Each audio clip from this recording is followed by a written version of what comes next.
the first ever episode of Upcoming Attractions. We've got trailers for Spider-Man No Way Home, The Matrix Resurrections, The Batman, and Scream. Plus, our discussions for The Suicide Squad, Free Guy, Shang-Chi and the Legend of the Ten Rings, and of course, Candyman. All this and more on Upcoming Attractions. Ladies and gentlemen, welcome to Upcoming Attractions. Hopefully you might have heard the intro episode. If not, welcome to our very first proper episode. This is very exciting. Here we're talking about all the latest movie trailers, latest films, and all that good stuff. I'm Matt Vella, and with me today is my co-host Adrian Amida. How you doing? I'm pretty fantastic, Matt. I'm so happy to be here, you know. Yay! Okay. Yay. And with us today to kick this off with a bang, the biggest bang possible, we have how should I describe him? The co-host and co-founder of Midnight Double Feature podcast, Zoheb Ali. Zoheb, how you doing, my friend? I'm good, man. Biggest look, man, I know I've put on some COVID kilos, but that was look. No, no, man, I'm good. Look, bro, if anything, I've seen you going for those runs on Instagram. I'm sure you've probably lost some, if any. You're looking good these days, my friend. Yeah, well, when was the last time you saw me live, man? Like, hey, yeah, look, it's been rough, but it's true. You live in a screen these days. This is nice. Thank you for the invitation. This is a fantastic opportunity. I'm glad to be here. Glad to see you guys. You too. Thank you so much. Yeah, for those who don't know, Upcoming Attractions was originally a part of another podcast called Midnight Double Feature, and when I left, Zoheb said something to me, and I was like, "Hey, do you mind if I take this and make it its own thing?" And he said, "Yes, under one condition. I'm your first guest on the first episode." And I'm like, "Sure thing." And so it feels amazing to have you here because I thought it would only take me a few weeks to set this up. It's taken me more than a few months, but it's really exciting to finally kick things off. And that's why we got so many awesome things to talk about. So yeah, thanks again, dude. Let's get into it. Sure. But first of all, what have you been up to? How's Midnight Double Feature been doing? What have you been watching lately, Z? Lay it on me, bro. What have you been up to? Yeah, so much. I feel like I'm constantly like doing so. I mean, like, you know, we for anyone who's listening internationally, New South Wales, we're now just out of a 4-month, I guess, lockdown, so we can now go out and celebrate. But for the last like 4 months, it's been pretty stringent rules inside, and you know, my whole kind of like mantra was to find things to do. You know, not only watching movies and TV shows, which is obviously kind of like my bread and butter, but also just trying to come up with different things with Midnight Double Feature, with the show. You know, if I'm watching a TV show, more often than not, I'll kind of like get bitten by a bug, figuratively, and you know, be like, "Hey man, I really like that actor, or I really like that creator or writer or whatever," and I kind of like, I just jump on like Instagram and see if they're on Instagram, and I just take a punt, and I'm just like, "Hey, do you want to just jump on to the podcast one time and talk?" And you know, it's paid off. You know, like we started doing today. Yes, we started doing like interviews at the end of like last year.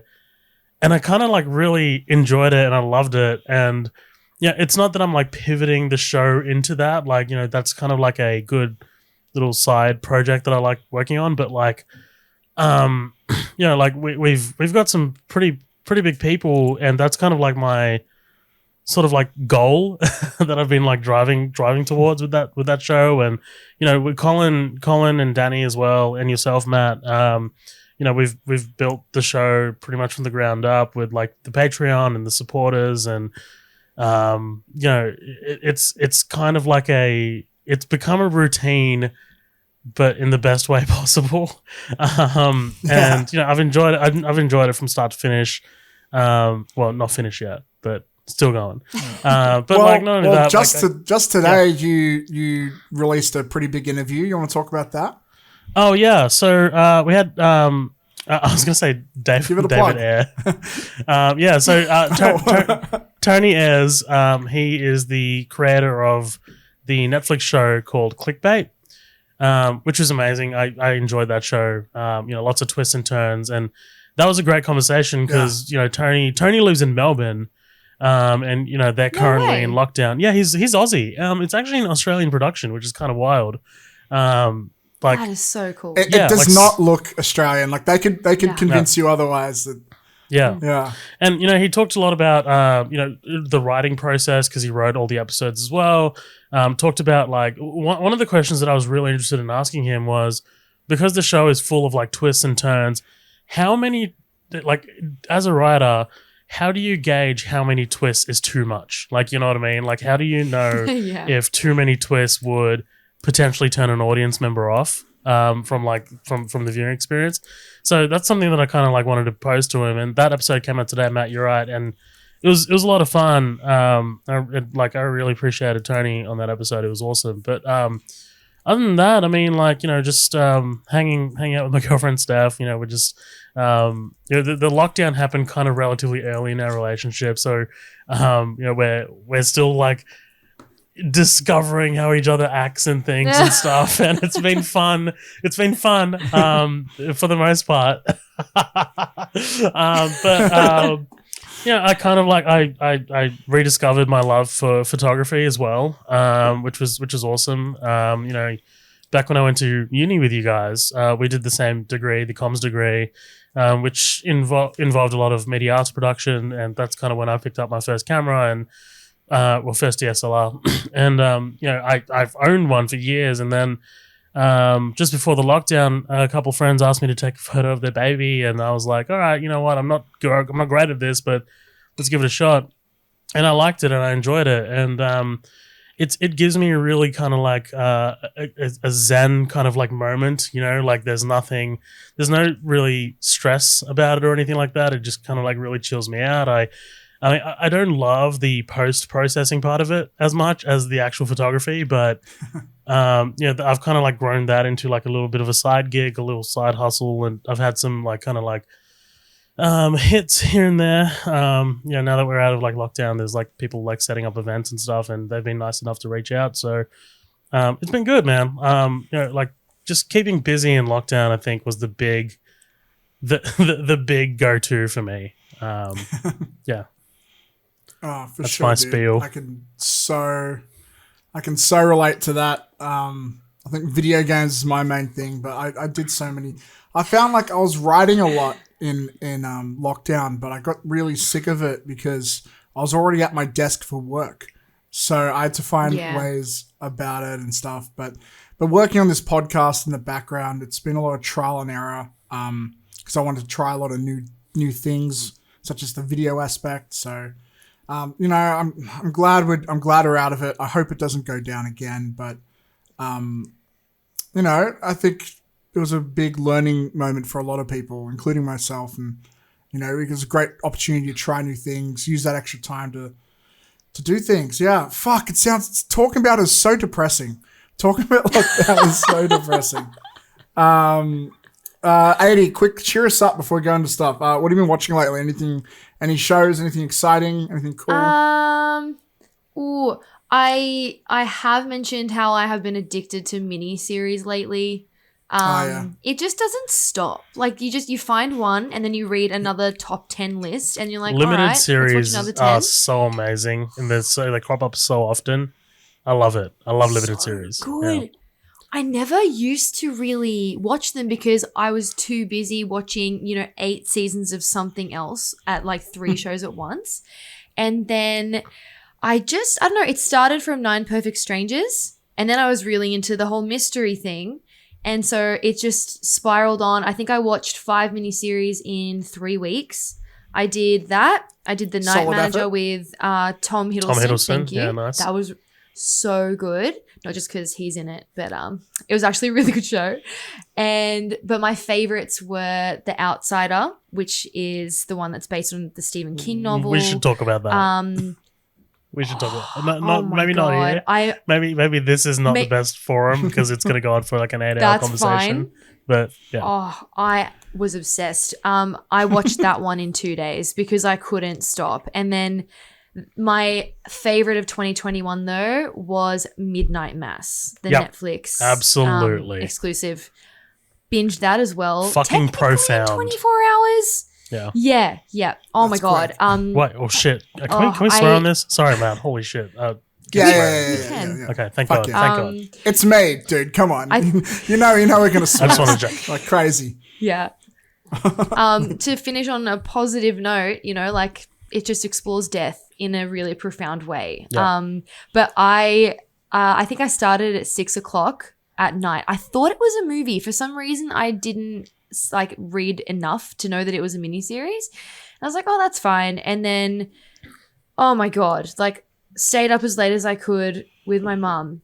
And then when our eyes were burnt out, we went to sleep and then finished it the next day. Absolutely loved it. I followed it pretty Phenomenal closely writing. before it came out because it's Mike Flanagan who did The Haunting of Hill House, Gerald's Game. I couldn't and- finish it yet because it's so Yeah. scary. It is terrifying. House. and it's terrifying. Hill House? Is that what you're talking about?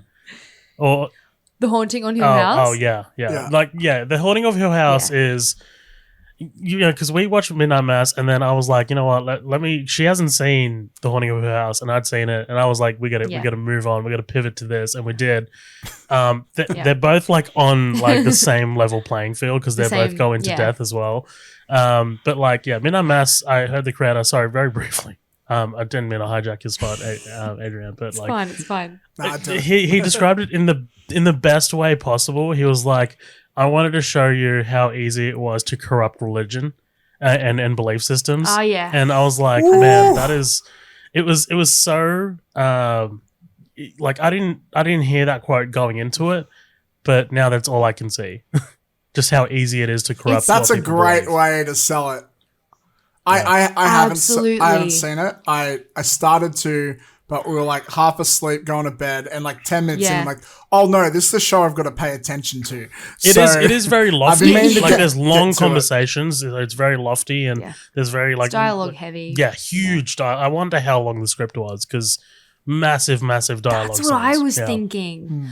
I reckon from an acting POV, they were doing 20 to 30 pages sometimes per scene, which is Damn. oh my God, I just admire that so much. But Are they mostly monologues? Oh, sorry. Are they mostly monologues? Yeah, or there's a lot of Yep. there's a lot of monologues, but it's sort of like a combination a lot of the time. They're sharing monologues in the conversation. Yeah, usually single wow. takes are noticed as well. I didn't see too much stitching or anything like that, but yeah. Nah, not a lot. But Sounds like an actor's dream. What you just said. But you're absolutely right in that's all you can see. That was one of the immediate things I noticed watching it. And I really liked how for a while there, the atheist who's the, main character in the show isn't the one who's the evil one in the town, which is not, it's not the first thing I think that people assume. And he's a voice of reason throughout almost his entire, stint through the show. And I'm going to even add at the to end, that and add the Muslim character as well. Because I mean, what they did with his character was very similar to the atheist character in terms of expectations. Yeah. Absolutely. And in the end, you sort of come to realize how fucking insane it is to, just use such hate and all of those sort of things to really segregate people and create absolute disaster. I loved it so much. It just speaks on so many levels. It's incredible. Bloody hell, I gotta see the show. Oh my God. You sounds gotta so see the show. I want to. I've seen so many people give it 10 out of 10, and it's that's kind of rare to see so many people critically rate something that high. For a Netflix show that came out, it felt like it came out of nowhere. That's crazy. Look, before we get into stuff, I just want to bring up something because off air you started talking about it, Zoheb, and I was like, hang on, say it for the podcast. You were talking about why I should watch Malignant. What's the go with that? Okay, so I'm going to.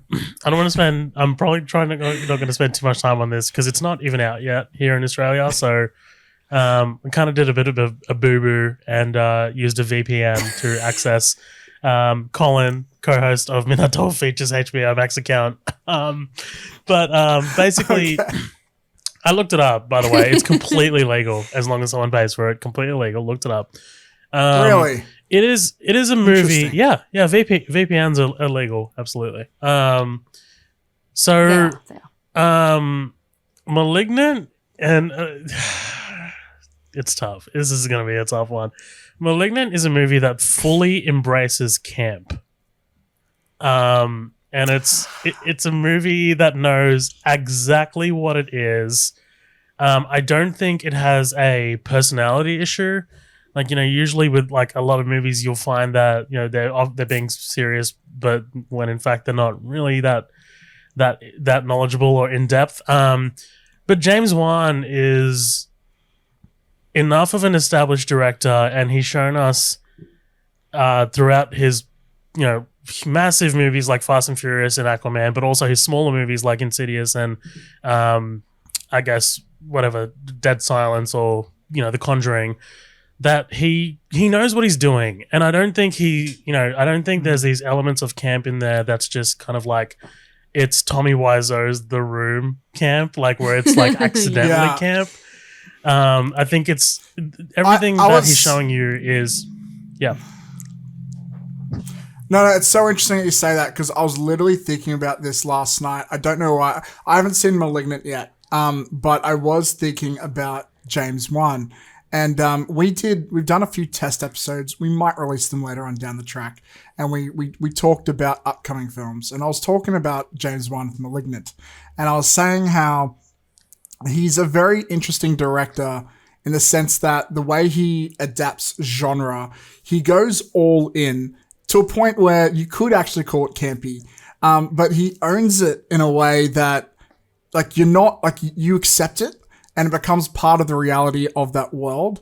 And I think it's so obvious it's most obvious in something like Aquaman, where out of nowhere the score will bring in like heavy metal guitars when he wants to be cool, or like they'll just randomly go all Power Rangers for a minute and it'll work because he's set up that world. Even Saw, like those movies are edited like a early 2000s metal music video. And you watch it now and it feels so outdated. But at the time, like the campiness, it worked because it's just so extreme. And I never got that from the trailer. So it's interesting to hear you say that. Me neither. Yeah. Good. Yeah. Because I'm not saying that there's a twist. I'm not saying that there's like a big kind of like reveal or anything like that. But like the movie is set up to be, the marketing is done incredibly well, is all I'm saying, right? Like they are hiding, or they potentially, they're potentially doing quite a bit of, some bit of intrigue there. But like there are at least 4 times in this movie that I actually said "holy shit" out loud. Like in terms of like structure and things that unfold. Yeah. Adrienne is so wanting to speak and trying to discredit me. Okay, look. No, you know what? Yeah. Oh, Adrienne has seen it as well, by the way. I will agree that there were moments that made me go holy shit, but they were for a whole different reason. But I do really quickly want to say that your description of it being camp and embracing camp is probably the best for it review input I've heard. And I completely, when you say it that, absolutely get where you're coming from. I tried to avoid the trailer, right? Because I wanted to go in completely blind and just be, in for the ride. But then a little podcast happened and I sort of had to watch it. So I was like, that's fine.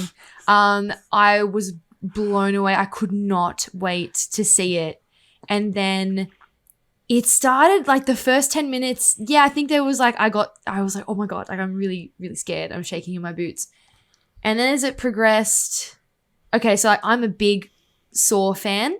I think that is it's a near perfect film.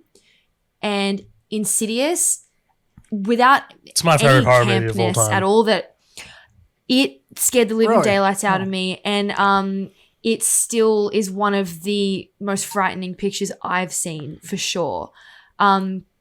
With this one, I remembered, I said this previously as well. James Wan said that he wanted to give something really fresh on the horror scene with Malignant. And so I was really excited because I was like, you've made me sleep with my lights on for 2 weeks before. So what the hell's going to happen this time? And I will not spoil anything, but oh my God, I was actually like, is this for real? Like, is this legit? I watched it with my sister. We predicted how it was going to end at about the 45 or 50-minute mark. That's interesting. We were like, this is the only answer. I've heard that before. I've actually heard that. I mean, like not before I watched the movie, but after I watched the movie, I heard some critics say that we were able to predict it. Well, I was just kind of like in for the ride, so I was like not. And that's kind of me as a viewer. I don't really try and do that as much as possible, just to try and like. We didn't even try. We were just sort of like, but that also I think comes from not like the average viewer. Like when you consume movies like water, you do get used to a lot of tropes, and you get used to structure. And if you do work in film as well. Yeah. Exactly. Sometimes that is an unfortunate result of, being heavily involved in it. But I don't know, it threw me off, and then I wasn't on the ride anymore and I wanted to get off, so I was like, okay, is there gonna be like another dip soon? No. That's how I felt. That's how I personally felt. I thought it wasn't long enough. I like to bring Oh, divisive. And I hate roller coasters. I really want to bring this up. I really want to bring this up because you've opened the doors to it. But when it comes to predicting movies, my favorite story of all time, Zoheb and I once went to the cinema to see a little movie called Angel Has Fallen, which is not a great action film. But I think it was the second scene of the film. Like, they're still introducing the characters, and they introduce this mentor type character. And before he even opens his mouth, Zoheb leans over to me and goes, he's secretly going to be the bad guy. And then when it happens, like an hour and a half later, the guy hadn't even said a word before. He just came on camera, and it happened. And I just looked at him like, motherfucker. Like, it was amazing. My God. We were not even 10 minutes into the film, and he called it. It's tough because that's a talent. With Malignant, I feel like there are moments where James Wan telegraphs things, and like, he's wanting you to guess. He's really inviting you to do it. Whether you get it or not, whatever, that is what it is. But like movies like Angel Has Fallen, where the telegraphing is they're not really inviting you to guess it, but it's so obvious because you've seen a million of these action movies in your life. Yeah. Then it is disappointing. I will say also on that point, like, I watched another film on Netflix recently called Intrusion. I don't know if either of you guys have seen it, and I haven't seen it yet. I'm not going to say go out of your way and see it, but it starts off, it's pretty generic. It's a very by-the-numbers thriller, and I saw a twist coming a mile away. But the twist was done so well, and honestly, in the last 20 minutes, the movie just went from it really escalated in quality, I felt, because they pulled off the twist in a cool way. So I don't think it's always a bad thing, because while, like, I was ready to fall asleep during that film, and then the twist happened. Even though I saw it coming, it was so good that it won me back. It's very rare a movie like loses me and is able to win me back. And I thought that was pretty cool. So I don't think it's always a bad thing to, follow tropes and typical structure. And some people they can pull it off sometimes. Sorry, go on. True. This is my best prediction, right? And it's not a brag. It's just purely from just film studies and all of that stuff anyway, like a visual technique POV. Fight Club, I knew that he was Tyler Durden in probably the third or the fourth time he flashed. You know how they flash him sort of thing? I was like, that's his personality, straight up. And even though I was like, they're one in the same because he's constantly, like, that's sort of what's being thrown at you. I still fucking loved it. Like, I was, in for that Fight whole Club ride. is Fight Club. Like, yeah. Yeah. Try and talk You shit shouldn't about talk Fight about Club. it. It's pretty hard to do. Yeah. You're right. I will not Yeah. stand for David Fincher shit talking. I will not stand for it. No. know, Not shit talking I know, at I know. all. It was literally just like, okay, all right, we get it. Like, you know, Yeah. they're connected. Yeah. Okay. I get But you. I still loved it. Let me end it on this. 2 questions for the both of you. First of all, a friend that we're all friends with has once told me, compared this film to Mother. Is this similar to Mother anyway? And my second thing is, answer that question first, and I got a second one. Is that a weird comparison, or is it accurate? Did you want me to go first? Let's start You with can Zoheb. go first. Are you saying so compared Malignant to Mother? Yes, he said it's very similar, and I was like, I don't see that. I get what he's going for, but I'm gonna have to hard disagree because I think Yeah. Mother is a metaphor of a movie.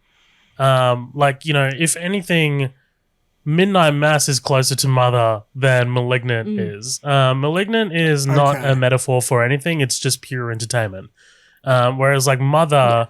Darren Aronofsky is very, he loves symbolism. He loves everything has a second meaning kind of thing. So when I walked out of Mother, and I've only seen it once, but I've been meaning to revisit it. I hated Mother the first time I saw it, the only time I saw it, and then I did some digging, and I was like, oh shit, I don't know enough about the Bible. I was like, I don't know. Like I it get was you, really because everything in the movie equates to something biblical, and I don't care about the Bible. I'm not Catholic, but I can appreciate when a director metaphorically translates something to film that is not, it's not very obvious. It's not very obviously done, but like the connection is 100% there. I love when a director's able to do that. But like Malignant, no, Malignant is not like that. Malignant's not trying to metaphorically do anything other than I think entertain. Yeah. Right. Okay. I fully agree. I think you pretty much hit it on the head. Like whether you liked it or not, I can sort of see as well, like maybe where that viewpoint comes from, but I would never have made that correlation on my own terms. And what I actually find really interesting with Mother is I grew up in a Catholic household. I've read the Bible from front to back. It took me 3 months, but I did it. And I'm now an atheist, but that's fine. But I'm also now an atheist, actually. That's so funny how that happened. How funny is that, right? Yeah. When I watched Mother, like I understood like that part, but it way more to the forefront for me was a metaphor about the planet.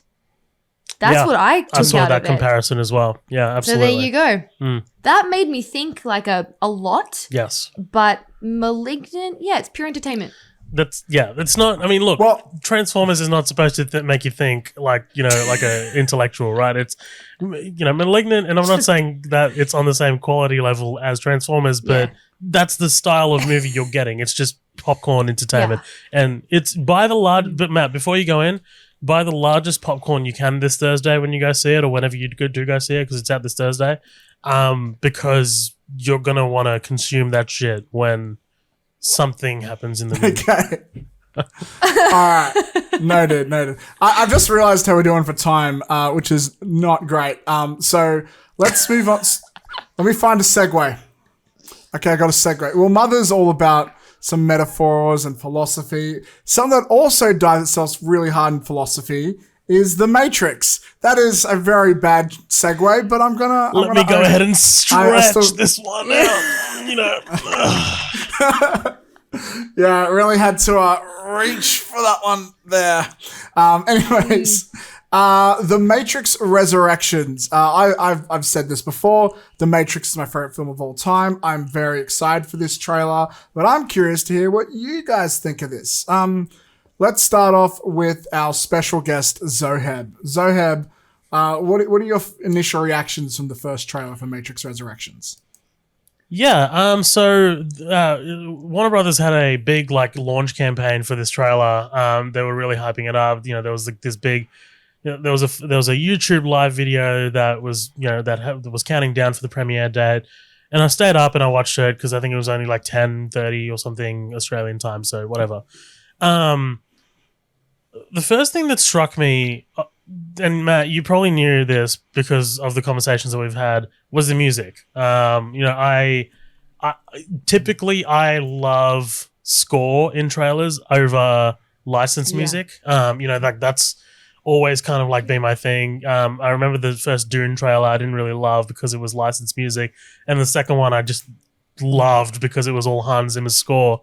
But I think this trailer kind of proved me a little bit wrong. I mean, this trailer does have the Jefferson Airplane White Rabbit song, which goes, hand in hand with the theme. It's a little heavy-handed, but whatever. I like that it does mix in the traditional Matrix score towards the end, before the title card. I thought that was really slick, although there wasn't enough of it. I thought that was really slick. I think I don't know what to make of this story-wise yet. It seems like that, they took... When I say they, I just mean she, Alana Wachowski, because Lily's not coming back. But so it looks like Lana's looked at the two sequels and has kind of like been like, all right, it looks like what they liked was the first Matrix. There are scenes in this trailer that look like ripped right out of the first Matrix, except just a bit more glossier. I call it the Force Awakens effect. They are kind of retelling. Yeah. Or they're going back to similar imagery and stuff. Yeah. I think the Matrix can, if they are trying to pull off a Force Awakens, can probably pull it off in world a lot with a lot easier explanation, considering that it's all inside a computer. Things.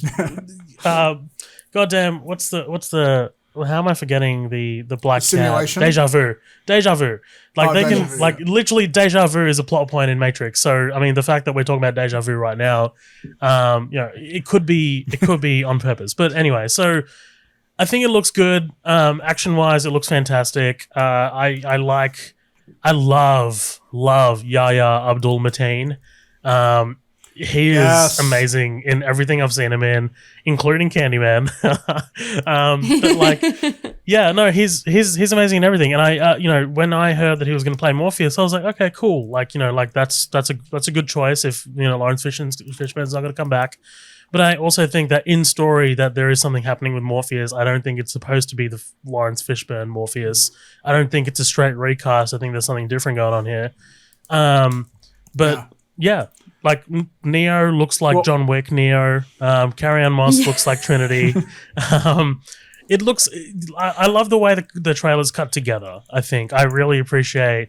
The beats with the music. It's a very energetic trailer. It's a good first trailer, I think, in my opinion. And it makes me excited for the movie because it was one of the ones that I was really hesitant about. Like I didn't know when it was announced. I didn't know how to feel about it. Not because I felt strongly about the trilogy. I feel strongly about the first movie, but yeah, the other two were just a bit like, what it is, what it is. But yeah, I think based on this trailer, I'm excited for the movie. What about you, Adi? Anything to add on that? Yeah, I love The Matrix. I'm not as diehard of a fan as I'm sure both of you are. Not for any particular reason. It's just, I don't know, I'm excited. I think that Lana is going to, similarly to what Zoheb said, sort of bring the best from The Matrix and put it into this film. I feel like in the last 10 years, people have sort of noticed that trying to make sequels too overly crazy really can absolutely kill a franchise. And then they got to work extra hard to bring it back, maybe with a third one. And for some reason, the first example that comes into my head of that I remember seeing was probably like Anchorman 2 or even like Pirates 5, right? They're just fan service. It's like constantly going back to the same jokes. Even some of the scenes are almost cut the same. And I literally have no objections to that, because if I love it that much, I'm going to be really happy to see, you know, like some of that same old stuff that made me fall in love with it in the first place. When I saw the thumbnail for the trailer, I did think I clicked on John Wick. I was like, what? But I'm really, really keen to see it. I am not going to raise my hopes through the ceiling, but I'm expecting it to be good. Yeah, I'm cautiously optimistic. My big cautiously fear optimistic, yeah. Yeah, like my big fear of it is going into it, even before I saw the trailer, is not that they do a Force Awakens and sort of retread a lot of the same ground. It's more that it ends up being something like Jigsaw, which is another franchise I love, where it's kind of like it's they try and ham in the connections to the originals, and it just feels like a whole different vision. I think having one of the original directors back is amazing, and I feel like I'm hoping that leads to not that, but I'm worried that Lana I'm worried she's going to play it safe this time around, just because of the. Have you guys seen Cloud Atlas? I'm sorry to cut you off, Matt. Have you guys seen Cloud Atlas? Because I haven't. I've heard sort great of things. Have seen it. I tried to watch it about 4 or 5 times, and I fell asleep every single time, and then I gave up. Yeah, I watched it at the movies, and I remember being so not interested that I kept I looked at my watch and I was like, oh shit, 5 more minutes and I'm gonna have to pay for parking, so I left. Wow. I would have done the same thing, to be honest. Yeah. There was a period in the Wachowskis' careers where they kind of had the same scenario that George Lucas had with the prequels, which is I feel like nobody questioned anything that they did, and they didn't have any restrictions, and therefore their crazy creative minds could go wherever they wanted.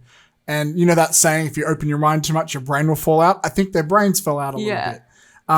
Which at the end of the day, like one of the reasons what made The Matrix so great is it had this crazy out there concept, which is, again, why we like the original Star Wars. It's crazy ideas, but what made it accessible was it was really a tight script. It really stuck to the hero's journey every step. And so I feel like with some cutting, those sequels could have been a lot better received, and maybe with some pacing issues fixed up.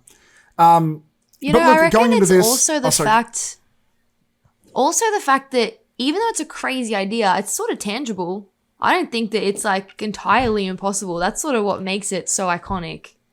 There are books and I think possible religions based off these ideas. Like some people possibly actually are in the Matrix. What's more interesting and intriguing about this new one is that think about how much technology has changed since 2003, since Revolutions came out. Revolutions. We've got think about social media right now. If they're able to integrate that into the story somehow, then sky's the limit. I've thought that. I've been like, look, with things like algorithms and stuff and the way that in the echo chambers with social media, like those could really work into the lore of the Matrix. Like rather than just talking about viruses and hackers, you could go into these other elements. But look, something else I want to bring up is, I know you mentioned Yahya Abdul-Mateen, who's amazing, but someone who I think has a chance to also steal the show is Jessica Henwick. Iron Fist was not a great show, but if you're going to say anything nice about that show, it's her. She, especially in season 2, she stole every scene, and she's right front and center for this one. I think there's a lot of potential for her to, as her character is called Bugs. I completely forget that show got a season 2. I completely forget. I thought it was one and done. It was a pretty bad season 2, and that's saying a lot considering how bad the first one was. But she was legitimately, I think, the only thing that kept me going through it, because when she was on screen, it was tolerable. And I think that show had so much working against it, and so I feel like she has potential. Like she can actually do martial arts really well. And also, I'm a big Neil Patrick Harris fan. I'm guessing he doesn't have a big role, but whatever it is, when I heard he was attached to this, I got so excited. I could go on forever with my fan theories. Yeah, Jonathan Groff is the guy who says, back to the Matrix. He's the one who. That's him. He's in. Dude, Mindhunter. That scene is blowing my mind. Yeah. Oh, okay. Yeah. Dude, that scene's blowing my mind because out of everything, it feels like it's a little bit fourth wall breaking. And it's like every scene I can figure out where it might be in the story. That one, it's like, who is his character? What is he doing? Is he an agent? Is he a hacker? Is he a human? Is he... I don't know, but I'm excited to see what happens. Yeah, look, let's move on though, because like I said, we could be here all day. Next on my list here, we have another equally big franchise, and that's Spider-Man. And oh boy, that we've heard rumors and stuff for a long time, but this seems to confirm pretty much all of them. There's some pretty big reveals in this one. We'll keep our order as we go on. Zoheb, what are your takeaways for Spider-Man No Way Home trailer 1?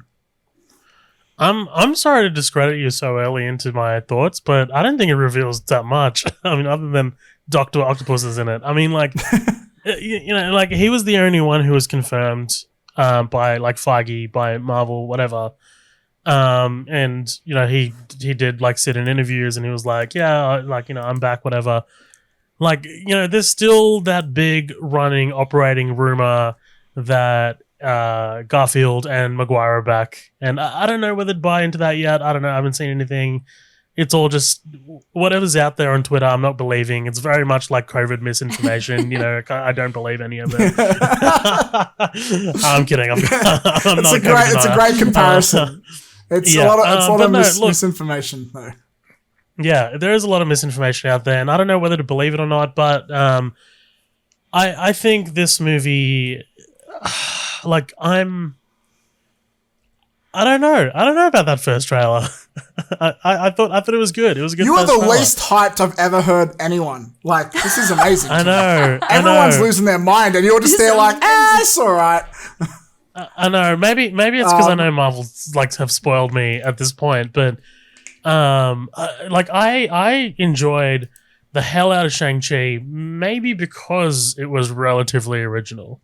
Maybe because it was like all of this new shit that they're introducing to the MCU and new potential that, and don't get me wrong, when I watched the Spider-Man No Way Home trailer, I fucking, I loved it. I saw it I rewatched it like 3 times because I thought it was awesome. But like, I don't know. I feel like a lot of these guys' story has wrapped in Endgame. Do you know what I mean?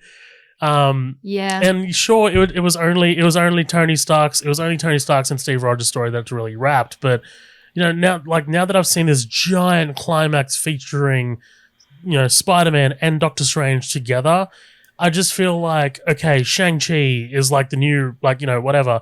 Eternals I'm really excited for because it's new ground. I just there's this like whole level of like potential with those characters that I'm really excited to see where it goes, especially after the end of Loki with Kang. I don't know, like with these characters, with Spider-Man No Way Home, I don't know what the next possible step is, because I feel like they've already stepped there. Do you know what I mean? I know exactly what you mean. That's pretty much how I feel too. I'm losing the hype for it. Not that I don't want to see it. It's just fading. Yep. Yeah. I do think my biggest criticism, besides maybe the over-reliance of the CGI and the suit for the Spider-Man trilogy now, is it's the franchise that relies the most on connecting to the MCU. A little too much at times. And I have a feeling, and this ties into a little theory of mine, I think it's all because of the Sony deal. Like, Sony really want to leech off Marvel. I consider them a parasite. This is why I'm so anti Venom movies. I feel like they are literally just trying to suck all the attention. They're trying to and so I feel like in their contracts, they're like, Spider-Man must interact with X amount of characters from Marvel. Spider-Man must do this. We must get a crossover with Venom, regardless of the quality of our shitty film. Sorry, I hate Venom so much. But how much, Matt? How much do you know about Let There Be Carnage? I'm not going to say it for the viewers, but I know what happens in the post-credit scene. Okay, good, because me too. Yeah. About what's cool. And I predicted this ages ago. I've always believed that we know that there was a big incident where Tom Holland had to pretty much beg for Spider-Man to stay in the MCU. My theory is the reason they got another one it's to close off Spider-Man in the MCU, or at least set up some shitty plot thread about we have an dimensional multiverse portal that Spider-Man can travel to, so we can keep the shitty Sony Venomverse away from Marvel, but Tom Holland can still appear in both. Either that, or he leaves Marvel altogether. That might be a big contributor to my disinterest in what's going to happen after No Way Home. You know what I mean? Like, I think that's why I'm kind of like, not half out the door, but I feel like I'm excited to see Alfred Molina. I'm excited to see the potential rumors on screen and interact, but at the same time, what is that going to bring me in the long run? And that's what Marvel's all about, the long run, you know? Yeah. It is. The thing with Marvel... That Marvel... sums it up brilliantly. I was trying to explain this to my girlfriend the other day. We saw Shang-Chi, and I was like, we have to stay for the post-credit scenes. And she's like, why? I've seen the movie. If it's important, it would have been in the movie. And I'm like, babe, no. The point of Marvel movies is you don't watch the movie. It's so you can see what's going to happen in the next movie. The movie is just a commercial for the next commercial. And for the next movie. And like, describing that to someone who doesn't feel the hype on the same level is insane. Because I'm like, I know I sound ridiculous, babe, but this is they've spent 20-something movies trying to teaching me this. It's programmed in my brain, and it makes it hard to enjoy the standalone ones sometimes. But that's what it is. And unfortunately, when I'm starting to doubt the future of Spider-Man, it just makes the Spider movies a little less exciting. That being said, though, I'll throw out a new thing here. I do like how, at least in this trailer, I don't know if the movie will be like this, but it does seem to be a bit focused on Peter and his relationship with MJ. That surprised me with this trailer. I thought they would go all spectacle, but it looks like there is some work for character stuff, and that's the stuff that usually makes superhero movies worth remembering, is the stuff that makes you like the character. Look, before we move on, Adrian, do you have any other thoughts or comments? Because I know we hogged this one a bit. No, I think it's absolutely fine. Sorry that you guys hogged it. Sorry, I'm so sorry. It's just so funny. As you started talking, I started to hog it myself. I'm sorry.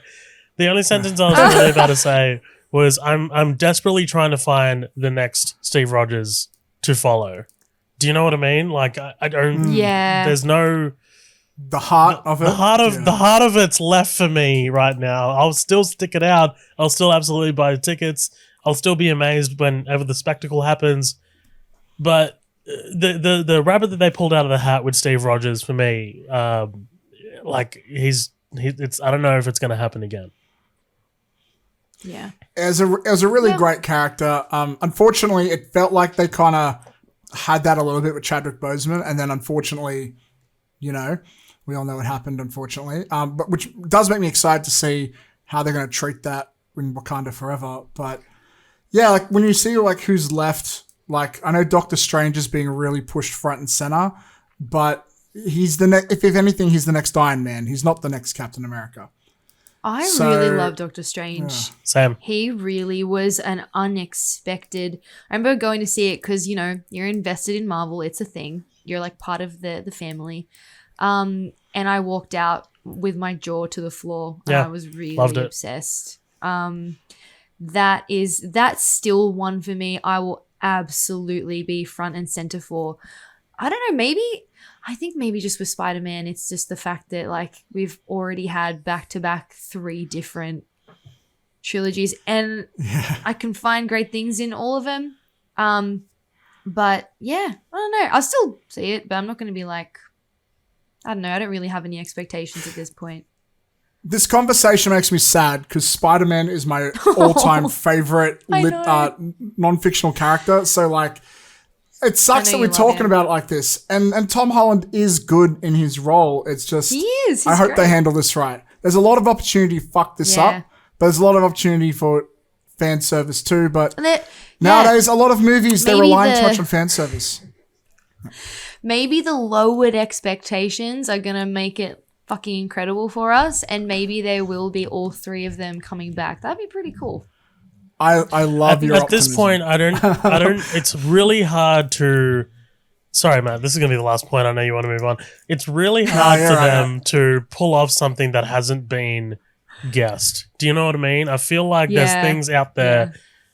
Everyone has guessed every possible combination. If you're at a safe and you're trying to crack the combination, we like everyone in fandom, on Twitter, wherever, has hit every possible combination. And I don't know how Feige is going to find that one that people have not predicted, but it's going to be tough. It's going to be tough. Is my point. Yeah. I'll wrap it on this. I think no matter what fan theories you see, go in with lower expectations, because if I learned anything from Endgame is that people go in expecting a lot of fan service and a lot of impossible things. Like, I remember seeing Endgame and being slightly disappointed the Defenders weren't in it, which in hindsight, why the fuck was I expecting them and Agents of S.H.I.E.L.D. and all this to show up?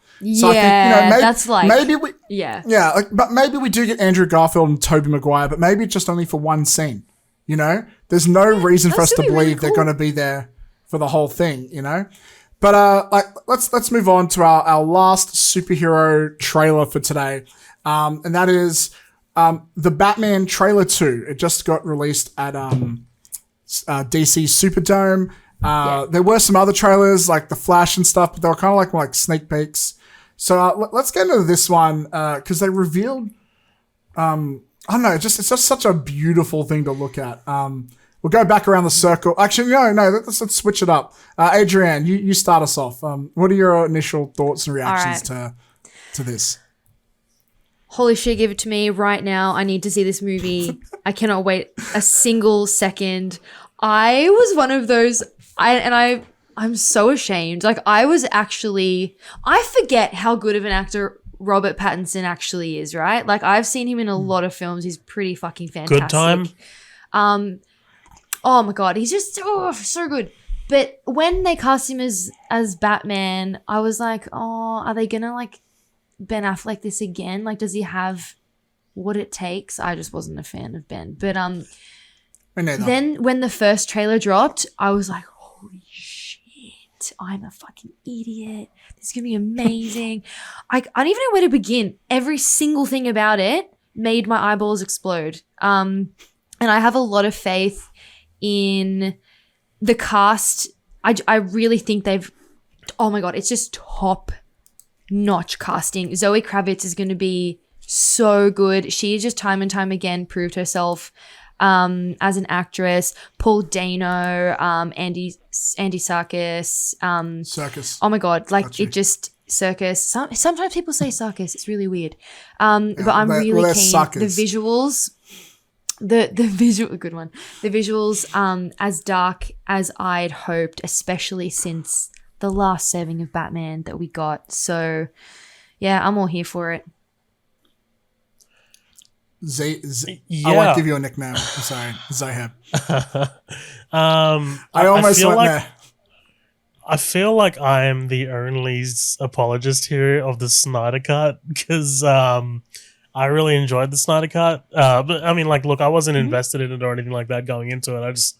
I just really enjoyed it for, all 4 hours of what it was. But like, I thought Affleck's Batman, I ended up really liking it. Especially in hindsight, like during Batman vs Superman, I was a bit like, he's a bit, whatever. He's trying a bit hard.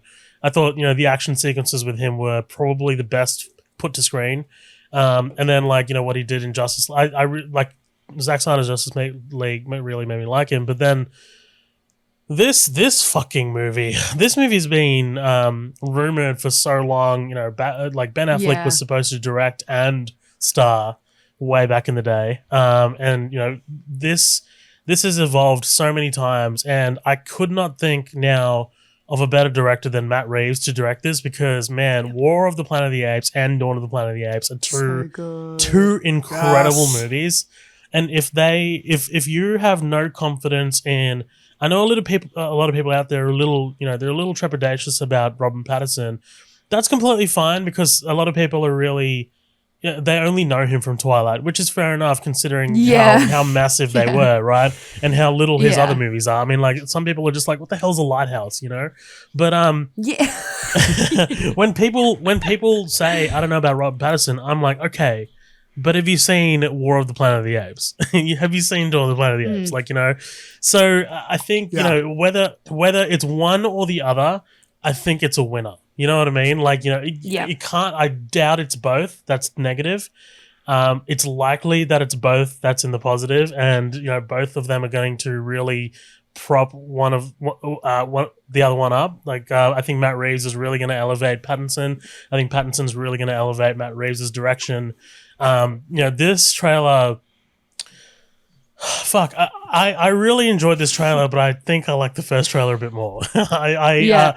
The first trailer for me was more like, I don't know, for me it flowed a little bit better. Like, I think this trailer just really hits you hard, and like, that's great. It's supposed to. Yeah. It's the main trailer. But like, that first trailer was just like, holy shit, Batman can fight. Holy shit, this is the Penguin. Holy shit, like, this is Paul Dano as the Riddler. And it's just like, and then you get the car at the end, and you're just like, oh my god, amazing. Like, you know, I think Giacchino's score is incredible. Like, it's booming. I can't my wait to God. hear it in the cinema. Greg Fraser's cinematography. He is Australian. So fucking props to that. Yeah. He just shot Dune, and he's getting all of the praise for Dune, and I can't wait for Dune. But yeah, man, like, hey, you already hit it. Andy Serkis, you know, Jeffrey Wright, Paul Dano. Jeffrey Wright, totally underrated, by the way. You might have seen him in Casino Royale. You might have seen him in Westworld.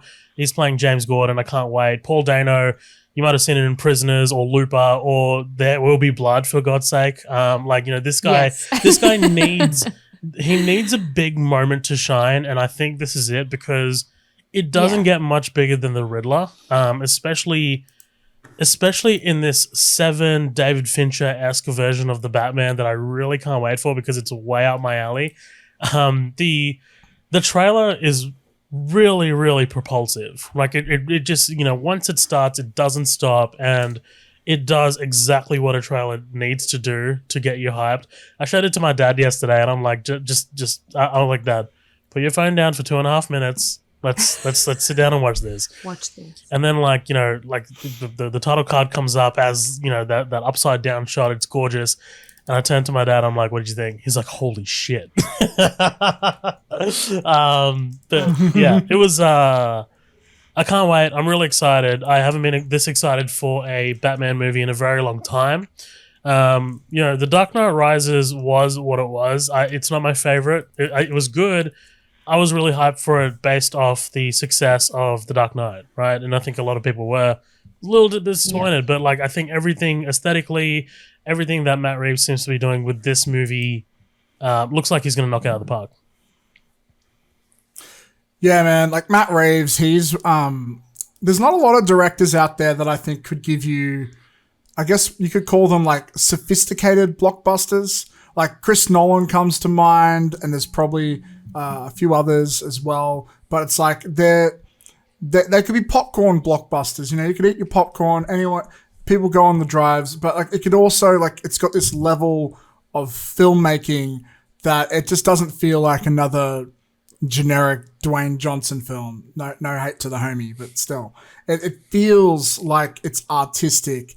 The worlds he builds are just so creatively crafted, and the performances, and this is going to be a big one. I'm selfishly a little bit disappointed about, I'm sure this version of the Riddler will be amazing, But I love the take of Riddler in the Batman Arkham games. The whole snarky, egotistical, psychotic. Maybe we'll still get vibes of that here, but this seems like it's a really gritty version of it. But it's also a unique version. I haven't seen a Riddler like this before, so I'm curious to see a fresh take. At the same time, I really love how they built this world out. It's got like these like vibes of like brown in the color tinge, which adds to like this like dirtiness to it. It's not like Tim Burton Gothic. It's like, I don't know. It's kind of like under the same like world that Nolan was going for, but it feels just a bit more raw, surreal, raw, but surreal meets, I don't know, just it's so aesthetically pleasing. It's hard to describe, but I love it. This is also what I want them to do with Batman. I want to see Batman shine in like this post-Marvel world where you still do grounded personal stories, but I want them to have that level of spectacle that a Marvel film could pull off. And I know they sort of tried to do that with the Snyderverse stuff, and I know it didn't turn out the right way, but I feel like this is just so much more focused and just so much more Batman. I prefer Batman without the Justice League personally. I just think he's such an interesting character. He doesn't need all the extra bells and whistles, and he's got the best rogues gallery hands down. So I'm really excited, and I'm excited to see a young Batman. I like my Batman young. It's just my personal preference. Such a creepy sentence. That is so creepy. Okay, not too young, but yeah, like I want to be able to see him be athletic and fight, and the way they do here, it looks very practical, and that's exciting to me.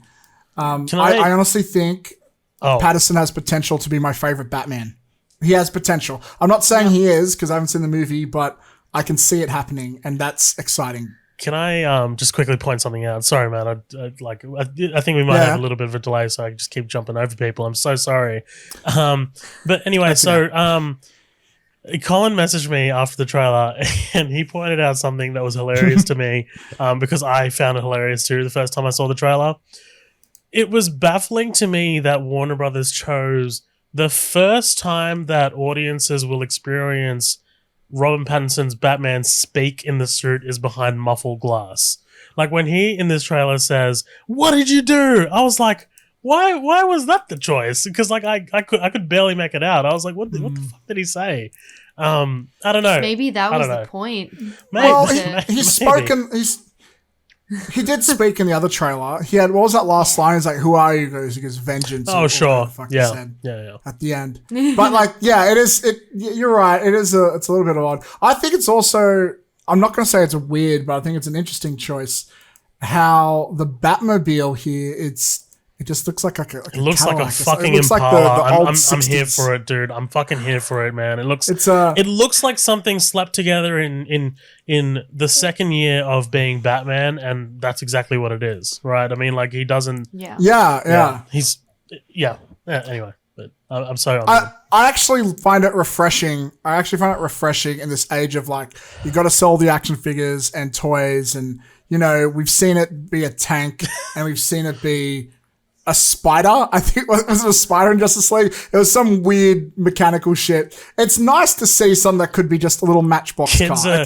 Kids are just going to be given like a Matchbox fucking Hot Wheels toy, and parents are just going to say, "We got you the new Batman toy. Here you go." Oh god. It looks like it belongs in like a demolition derby type thing, which is kind of cool. Okay.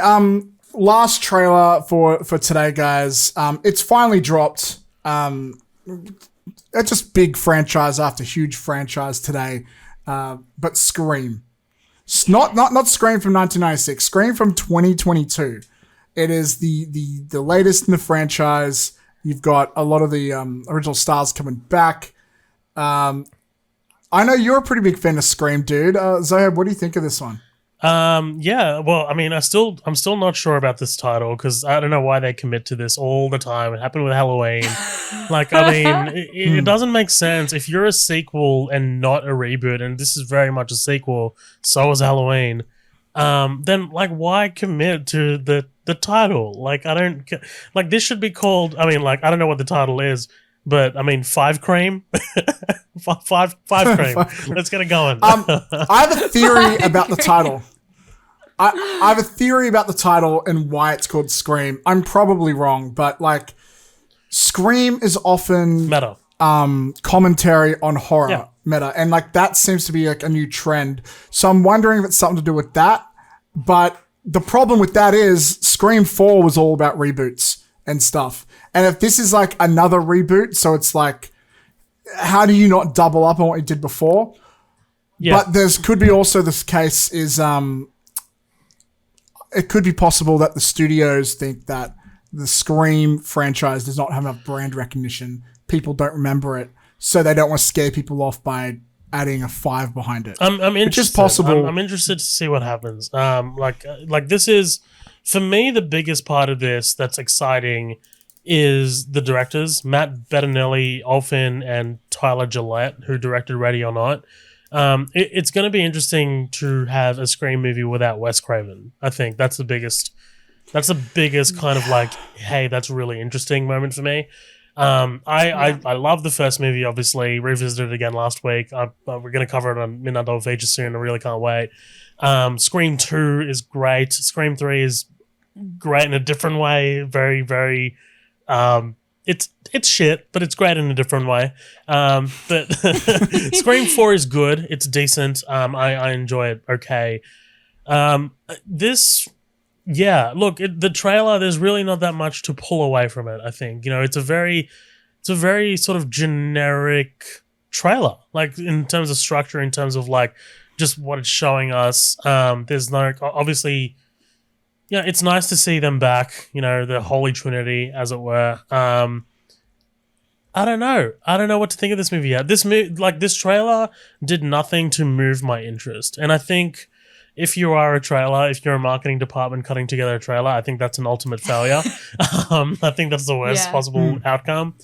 But it didn't, you know, it didn't move it backwards. It didn't move my anticipation backwards. So, you know, I'll still be there. But in terms of like what this trailer offers me, I don't know. And I think there's so much that we haven't seen from this movie yet that's not in this trailer. I think it's really hard to cut together a Scream trailer.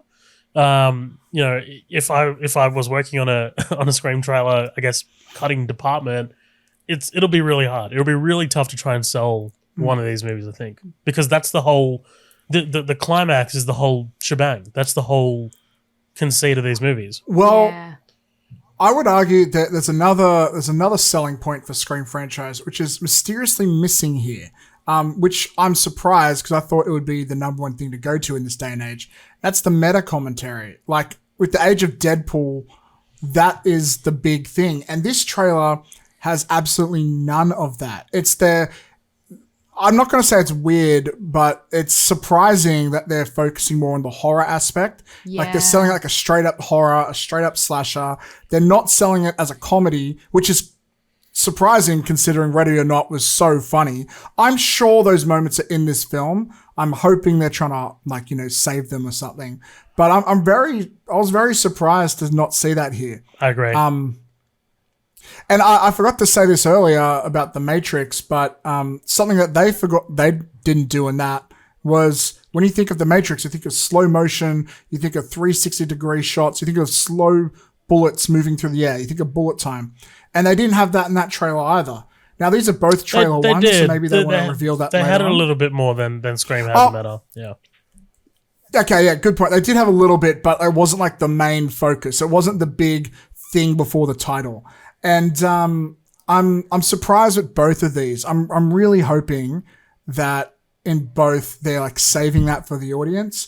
Because if not, it's like, I know it's a franchise, and with this one in particular, it's a new director, but please keep the element that I love so much about this franchise. That's what I'm looking forward to.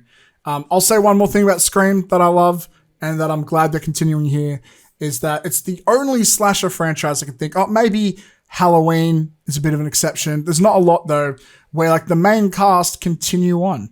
Like Sydney Prescott has made it through 5 films. That is amazing. I'll be very disappointed if she dies, but it's like it makes it so much easier for me as a fan to connect to these characters instead of meeting some random 20-year-old teenagers, and then you have to convince me 20-year-old teenagers. That's an oxymoron.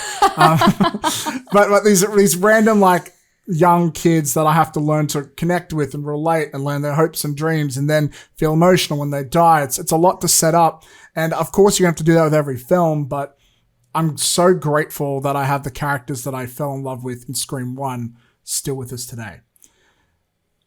Adrienne, do you have anything else to add to that? Because I feel like I you covered like a lot there. I think you both made really good points.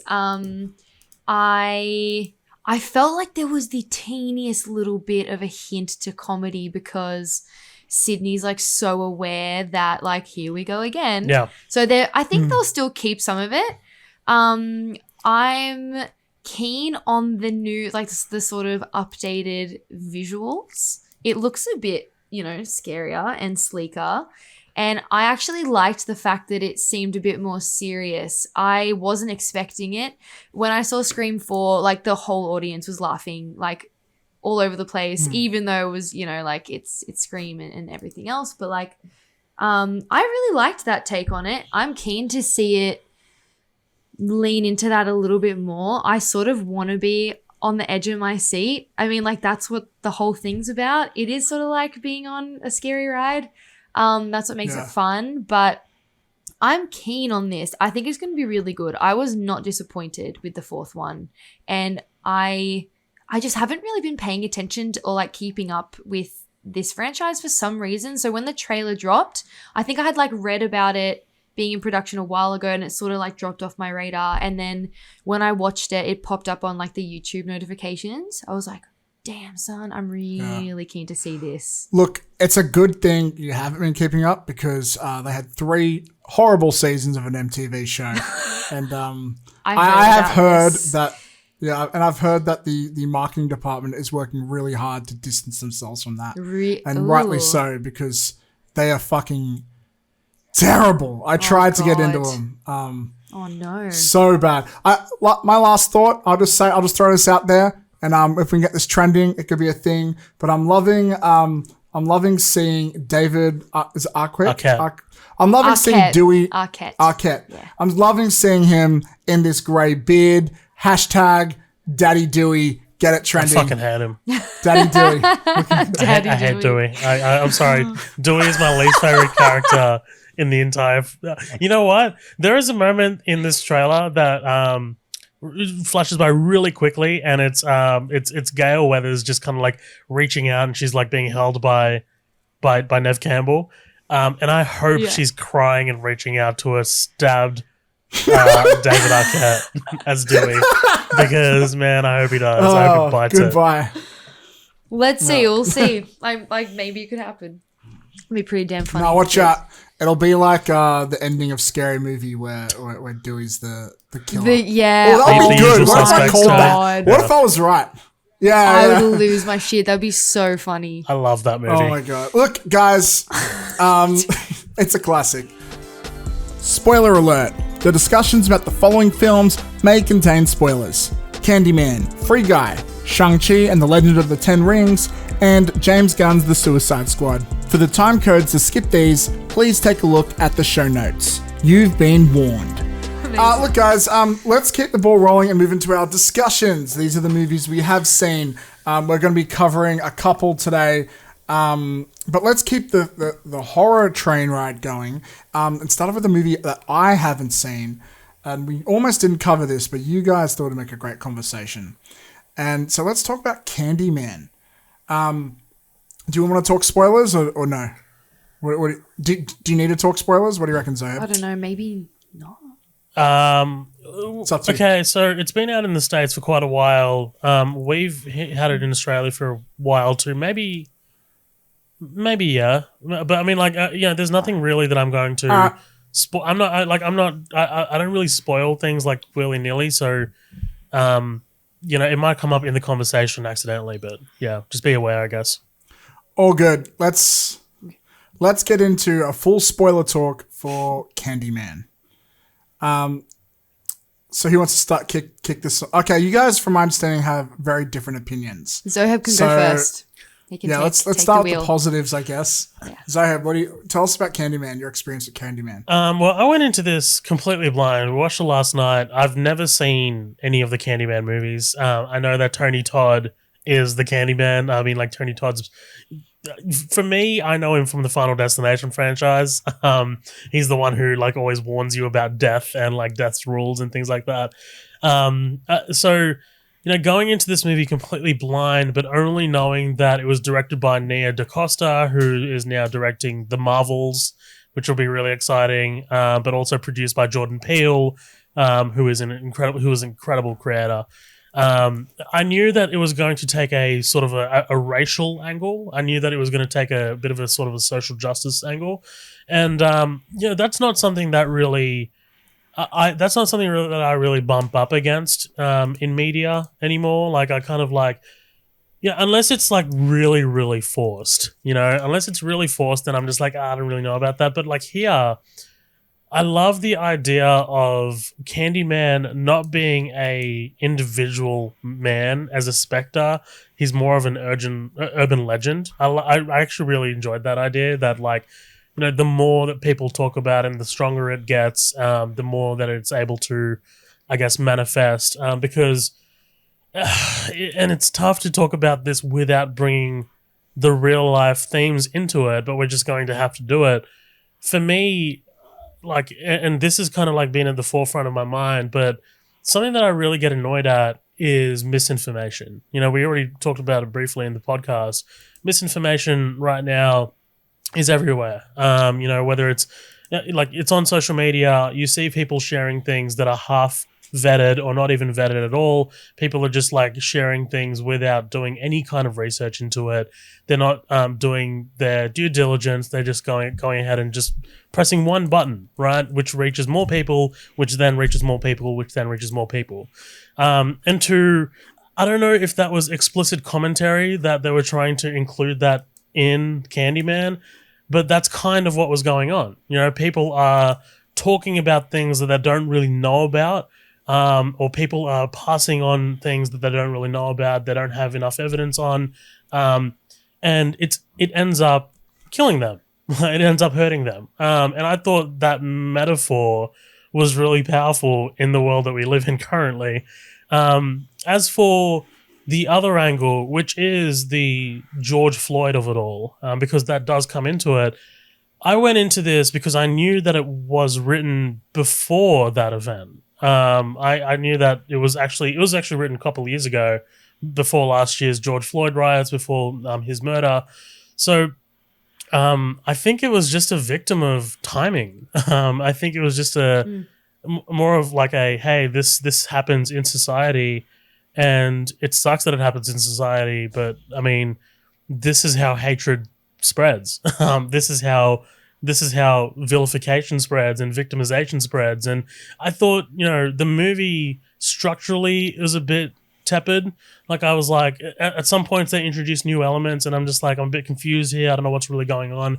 But taking a few steps back from it and thinking about the big broad strokes thematics that they're trying to get across, I'm like on the edge of, like, I liked it. I'm on the edge of loving it, kind of thing. But because of the themes that they're really, really trying to get across, I think they could have tried to get the themes across in a much, much more clearer way. But they did decide to do it very convolutedly. I think there are some kills in here that are pretty cool. There are some sort of like, if you do want to look at it as a shallow horror movie, there are some great kills. It's pretty gory at points. Ultimately, if you are going into this expecting a surface level horror blood slasher movie, I don't think that this is going to really satisfy you. I think it's aiming somewhere else and not really for that. I think Yahya Abdul-Mateen is great. I think it's shot really well. The score is great. There's a couple points in this movie when they tell stories to each other and it's animated really well. I really enjoyed those.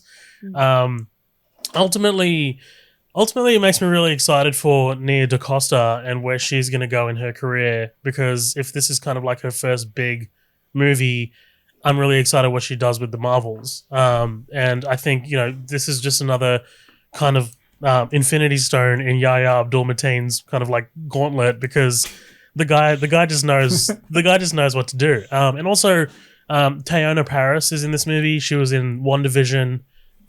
She played Monica Rambeau, and I thought she was great as well. I thought both of them leading the show was great. Like, I like the interplay between each other.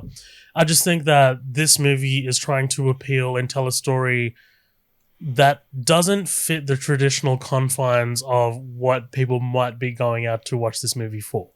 Like, you know what I mean? I think people are going out. Interesting. Yeah, I think people are going out for and the with the expectation that this is a slasher movie with supernatural elements. There's going to be some great kills in it, and then the bad guy's going to die at the end, and whatever, he'll pop up in the last 2 seconds and cut to credits. Right? That's not what this is. I think this is trying to tell something else. And there is a moment in literally the last moment of the movie is kind of like,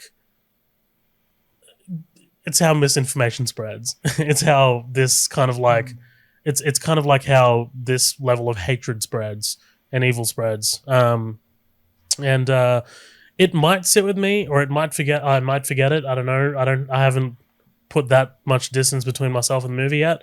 But I liked it. I liked it. 80. I think you were a little less favorable on it. Is that right? I think like the way to describe it is there's two ways to view the film. If you're looking at it objectively as a horror film, Zoheb is absolutely right. Like, you're not going to be satisfied in that department because it's much deeper than that, and there's so many layers to this that it's impossible for it to just be a standard horror.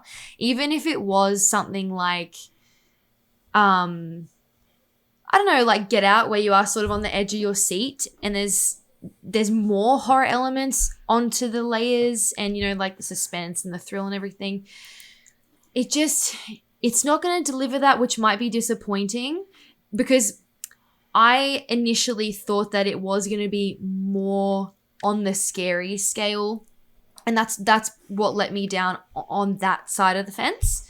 I remember, I think most 90s kids, even without knowledge of the Candyman film, still knew that saying Candyman in the mirror was like something you did at a sleepover because it was going to do something bad.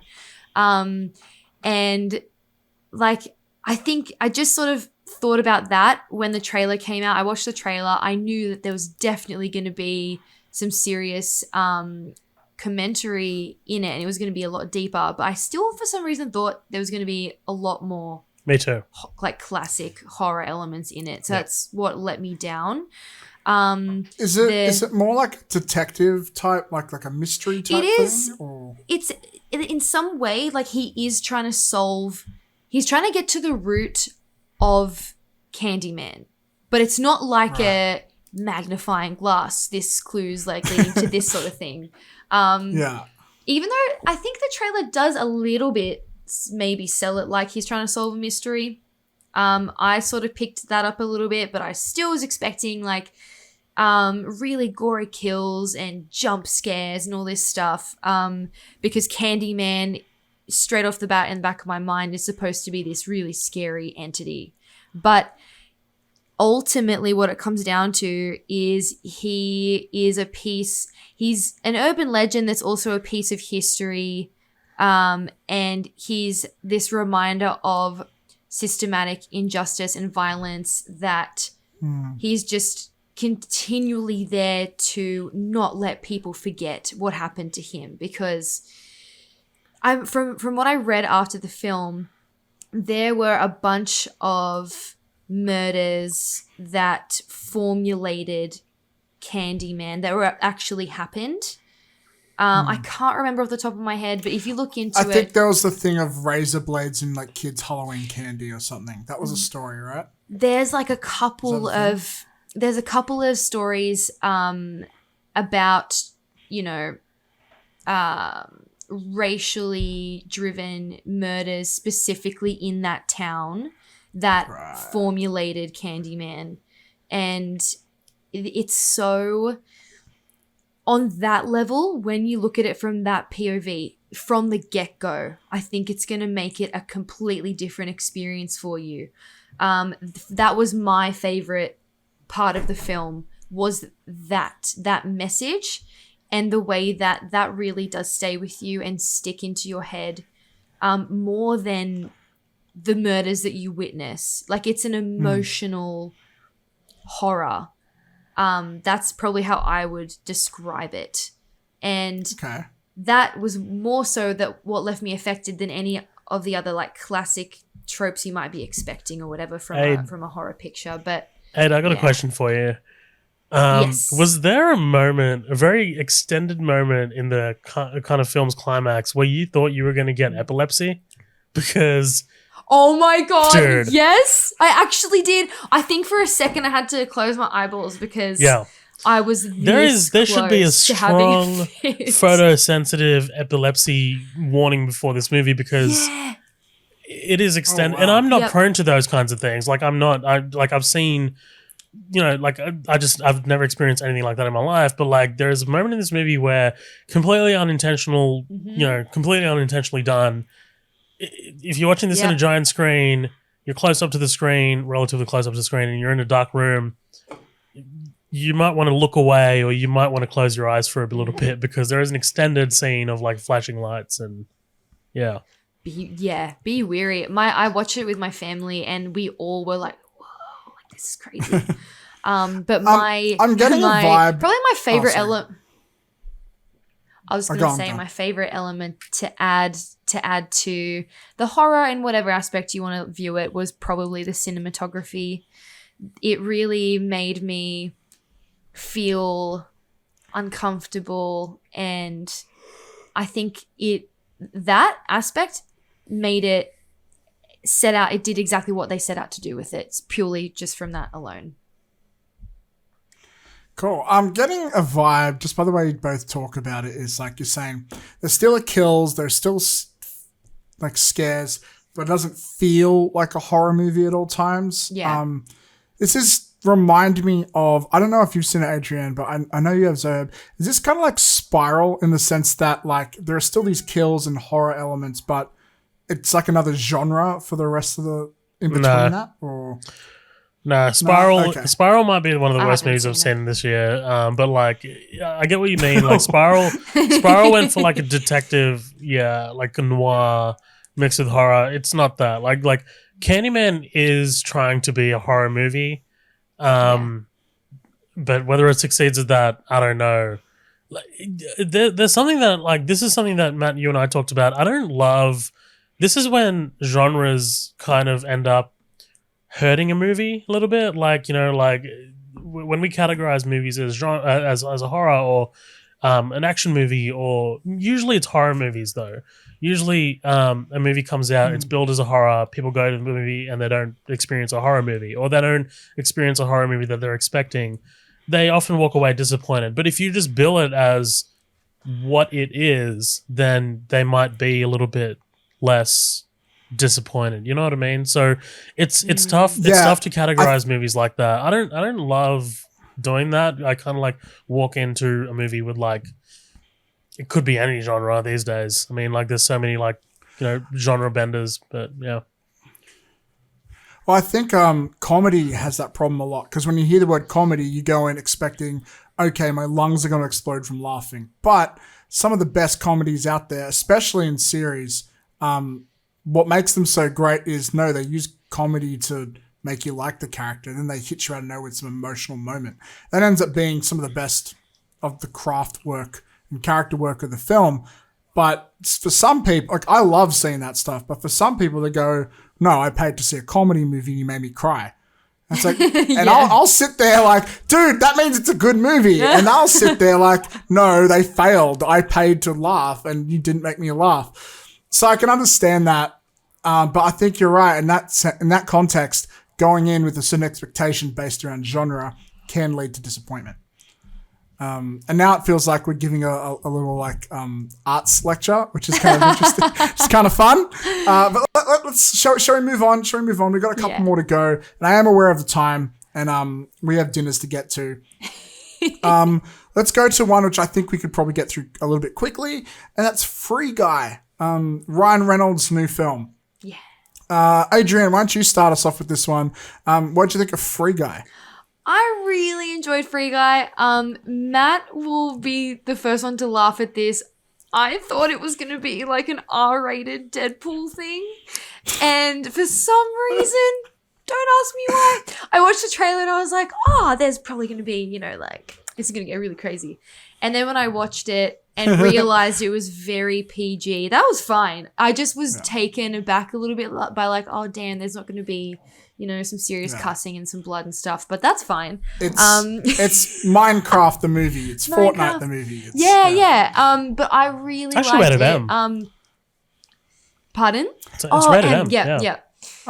Compared to that's a PG-13 compared in America, to what I thought it was going to be, it felt like G-rated. But I thought it was so funny, and I felt like it had a lot of heart as well. I actually got a bit teary at the bromance with the security guard. I did not expect that, and I was rooting for him so much, especially when he got the oh my god, why can't I remember? I'm not a gamer. NPCs? NPCs. Yes, the NPCs to like band together and I don't know. I just really enjoyed it. It was funny. I love the action. I thought the action sequences were really good. It was great. I loved him. Zoheb, I know you hate it when we used to have this thing on Midnight Dog Feature. I'd call him a new nickname every week, and slowly he went psychotic, and I'm trying to break that habit because I don't want him to hate me. Like I've lost him with the podcast. I don't want to lose him as a friend, which I also think could happen if I push him too far. But what are your thoughts on Free Guy, bro? Technically, you're still on the books at Midnight Dog Feature, so hey. Oh yeah, it's true. But I'm not with you every week. I'm starting to miss you a little bit. I'm not going to lie. Anyway, so I really enjoyed this movie. I think I'm definitely on Adrienne's train there. Enjoyed this movie. I think Sean Levy's a very safe director to direct movies like this. He was actually in like when this movie came out, there was conversations of him to potentially direct the next Spider-Man, wherever that may go. Ooh. And I think that would have been good. I think it's definitely in line with his sensibilities because like not only is this movie a lot of fun, but like his past movies as well, like Night at the Museum and especially Real Steel. Yeah. Like Real Steel is a underrated and underseen gem that people really kind of need to get onto. But like also he is one of the showrunners of Stranger Things. Like he's directed Stranger Things. So like this movie I think really shines under his direction. It's a lot of fun. You know, we've seen movies that take place inside video games before. I guess the most you can compare this movie to would be Ready Player One. I think Ready Player One is takes a bit more of a serious approach, whereas this is a lot more, let's just sit back and enjoy and have a good afternoon kind of thing. Ryan Reynolds plays Deadpool in every movie I see now, but like that's not a bad thing. He knows what movie he's in. Yeah. Taika Waititi is amazing. I fucking love Taika Waititi in anything. He's awesome in this. He is doing the whole Taika Waititi thing where he's like weird, but that's him. I think he's very much like an Arnold Schwarzenegger, where Arnold Schwarzenegger knew like who he was when he started the movie.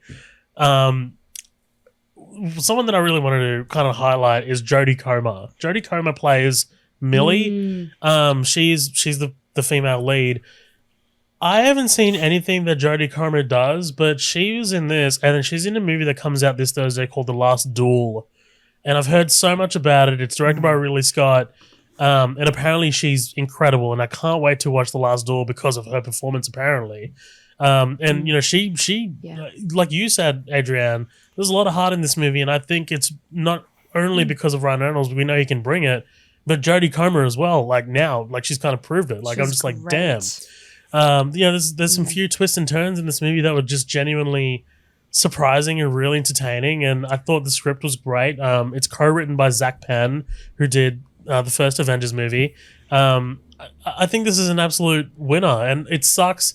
I hate that I didn't go see this at the movies for the first time. I hate that I had to saw it in Disney Plus, but Yeah. it is 100% a We had no blockbuster. choice. Yeah, it is absolutely 100% a cinema movie. So yeah, really enjoyed this movie. Really, really dug it. I agree, but on the flip side, I'm also grateful it was on Disney Plus because I had something to watch in Sydney lockdown. Yeah, when that's true Shang-Chi, too. yeah, like when some things like Shang-Chi was coming out and we were missing it, it was really pissed. Like I was getting real sad. Look, I went in with really low expectations. I went in thinking this movie's not for me. It's made for 12-year-old boys. It's not going to be very good. I left delightfully surprised. And it's funny, I went in for Ryan Reynolds, but I left going, who directed this? And that's when I discovered Sean Levy, who at the time, I didn't realize this, I was going through the Night of the Museum movies for the first time. So I was getting a lot of dose of this guy. Dude. I love those movies. Yeah, they're amazing. They are, especially the first one. Like the others are great too, but the first one in particular, it just gives me flashbacks like The Mummy and all the other great adventure Dude, films. And, do you know what else he directed that's just absolutely like ingrained in my childhood? Okay, so 2 movies. What? Big Fat Liar and Cheaper by the Dozen. Oh, That's where I remembered his name from was Big Fat Liar. I've seen that Wow. like 50 times. This guy Oh my is God. the that was a classic, voice of yeah. a generation. Sean Levy is. Honestly. Look, this guy knows how to tell a good family story. I would say, does. family friendly story. And they're like the hardest ones to do. When you pull them off, you can be a classic, man. I think the cast is really strong. I have a controversial opinion. You don't like Taika Waititi. This is this is without a doubt his worst role. I knew it. But for the first half, and let me explain why. So you can tell they're like, okay, what are Taika's strengths? It's improv and all this stuff. So they've given him this free range to just do something funny. But I feel like the context of his funniness isn't fitting in with the rest of the scene. And it's like, I see where you're coming feel from. like, yeah, it's like, and he's like, Arnold Schwarzenegger. And it's like, why are you talking like this a second ago? Your emotional tone, like you just snapped in weird positions. And I think it's because of improv on the set. But the reason I'm not like going off on him and going fuck, because at the end of the day, the jokes are still funny. It just makes the scenes flow a little weird. But towards the end, he goes full bad guy mode, and it just he channels back all his Hitler energy from Jojo Rabbit. And it just helped me go, oh, right, that's right. This guy is also an incredible actor as well as being a great director and stuff. And I saw that and I wanted more of this, I think. But like that's a very small nitpick in so many compliments I could give this movie. Someone else I thought was really great was Joe Keery from Stranger Things. Yes, he was also great. I love him so much. He was so great, and he's such leading man material. He's amazing. I loved how it's like a love story between him and Jodie. That made me cry. It was so cute. Dude, I was really teary. I was so close to it, and but no, actually no. I'm a manly man. I don't cry. Fuck that. No, but, and also like I'm loving how much I'm seeing of Lil Ray Howery these days. He's popping up in everything. Oh my God, have Judas you seen and him the in Black Vacation Messiah, Friends? Yeah, he's great. I was gonna say, what was it Bad Trip? So we all just had 3 different, really different. All of a sudden, he's things like he's coming up everywhere, and he's a really great comedian. Like he's very funny. Even if he's got whatever scenes he's in, he steals them, which is talent. Like it's just amazing. I agree, especially for someone who I originally thought he was a discount Hannibal Buress, but Hannibal Buress, but now I'm thinking, no, Hannibal's a discount him now. If anything, he's got everything. It's just crazy to think we saw him in Get Out, this mostly serious film, and then he just takes in all these comedy roles. I guess he was the comedy relief of that film, but I never would have guessed his career would have gone in this direction, and I'm all for it because he is legitimately great. I also liked, I'm going to mess his name up, but Utkarish the guy who played Mouser, the little henchman guy, hacker guy who works for Taika. Utkarsh and Budkar. Thank you. I'm going to... Look, Zoheb's going to have to pass the torch on helping with bad names over to you. He's so bad. So being bad names. It's so disrespectful, so Matthew. It's so disrespectful. It's unintentionally disrespectful. I mean it with love, but I'm trying. I'm working to get better. But that was a challenging name. But his performance, I don't know why, but I really gravitated towards him. He had some energy to him. And I left going, I want to see more of him. And I think I said that I could say that about most of the cast. Like, everyone is really charismatic. This is excellent casting. The only other point I'll make on this is this is the way I like to see Easter eggs and pop culture references. Like, Ready Player One had them in the background. Here, I don't think they were too in your face. I think at the end when they do like 3 in a row with the Captain America shield and then the Chris Evans Chris Evans cameo was amazing. It was so good. It was so good. But it was followed then by a Hulk hand, a Fortnite reference, and a Portal reference, and then there was another one I didn't get, and I was like, okay, you could have had maybe one less, but I like the fact that they contributed to the story. They weren't just background shit like they are in Space Jam. Yeah. Look, Nick, a big recommend. Guys, I am aware of time, so let's quickly smash through our last 2 review discussions. Let's talk about Shang-Chi and the Legend of the Ten Rings. I just saw it last night. I am over the moon about it. I really enjoyed it. Adrian hasn't seen this one, so Zoheb, it's just you and me for this. Yeah. There's not much to spoil, so yeah. Zoheb, what did you think of Shang-Chi? Yeah, I'm going to try and dance around whatever spoilers there might be, but this was... Okay, so Freedom Day happened, and I booked a haircut and I booked tickets. And like those are 2 things that I did. And the first one, like this was my first movie off the bat. Man, I loved it. I mean, you know, it was I already kind of like hinted at this when we were talking about Spider-Man. It was a great origin story. You know, like I think it's yes. tough to do origin stories these days because there's so many of them. So it's tough to be original. It's tough to be engaging with it anymore. But I think they really, really found a way through that. I think this movie tells a story, a father and son story that we haven't really seen yet in the MCU. It's incredibly new for the MCU to be doing something like this. And I think Simu Liu is amazing as Shang-Chi. He's really fun to watch. He plays off everyone. It's funny to, I mean, like you really got to admire how an actor can play off someone like Awkwafina and then play off someone like Tony Leung, who is apparently a huge dramatic actor. Yeah. You know, like I haven't seen anything else he's done, but you know, like Tony Leung's performance as I guess the Mandarin in this movie.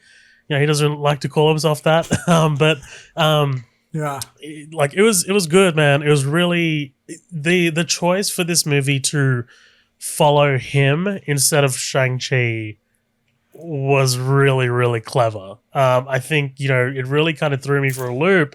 The opening scene of this movie where I was just like, oh shit, no fucking way. Like we're giving this much gravity to the quote villain of the movie. That's awesome. Because I mean, yeah, you can say what you want about Marvel's villains. It's all out there, but this is not one of the more forgettable ones. I think this is a great performance by Tony Leung. Story-wise, it's beautiful. I love this whole... At points in the movie, it felt like you were watching a legendary ancient Chinese painting. And it really felt like that come alive. There were points in this movie where I was just like, am I watching a moving like hieroglyphic wall? Like, I don't know what the hell. But it was amazing. It was really well done. The martial arts was really, really well choreographed, really well filmed. There are fight scenes in this movie that I haven't seen since Captain America: The Winter Soldier. Particularly sort of like the bridge scene, where we see kind of like Steve Rogers and the Winter Soldier kind of throw down.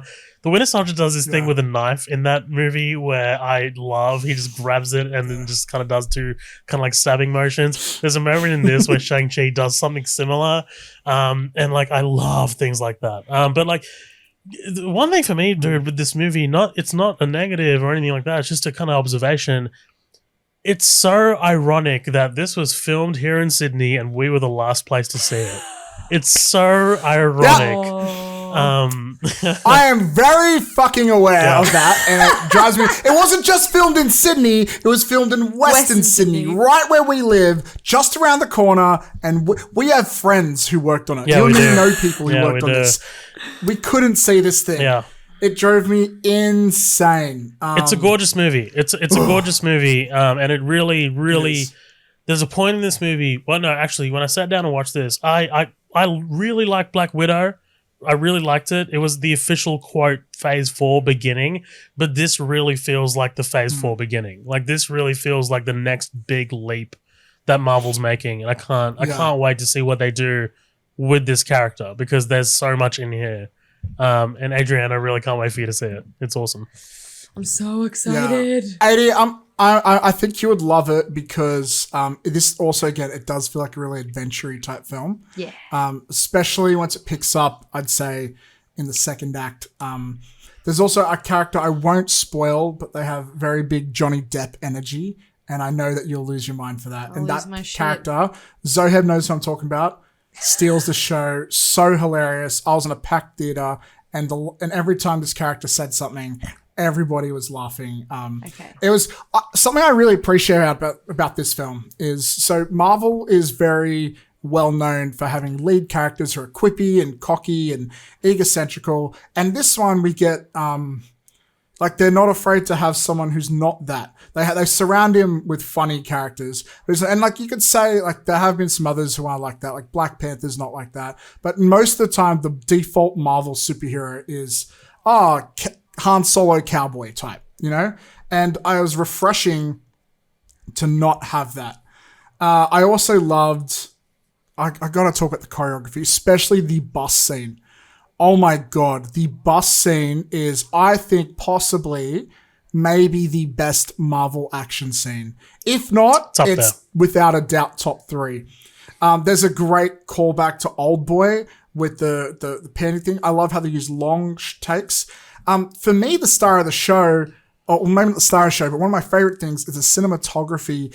I feel like they actually took traditional like Hong Kong martial arts, the way you would do like long takes with martial arts, but they innovate it by using these interesting camera twists and turns, which I'm pretty sure are CGI assisted, and there's probably some CGI character work in there as well. But they always keep the face. Can I just shout out the cinematographer for this? Yep.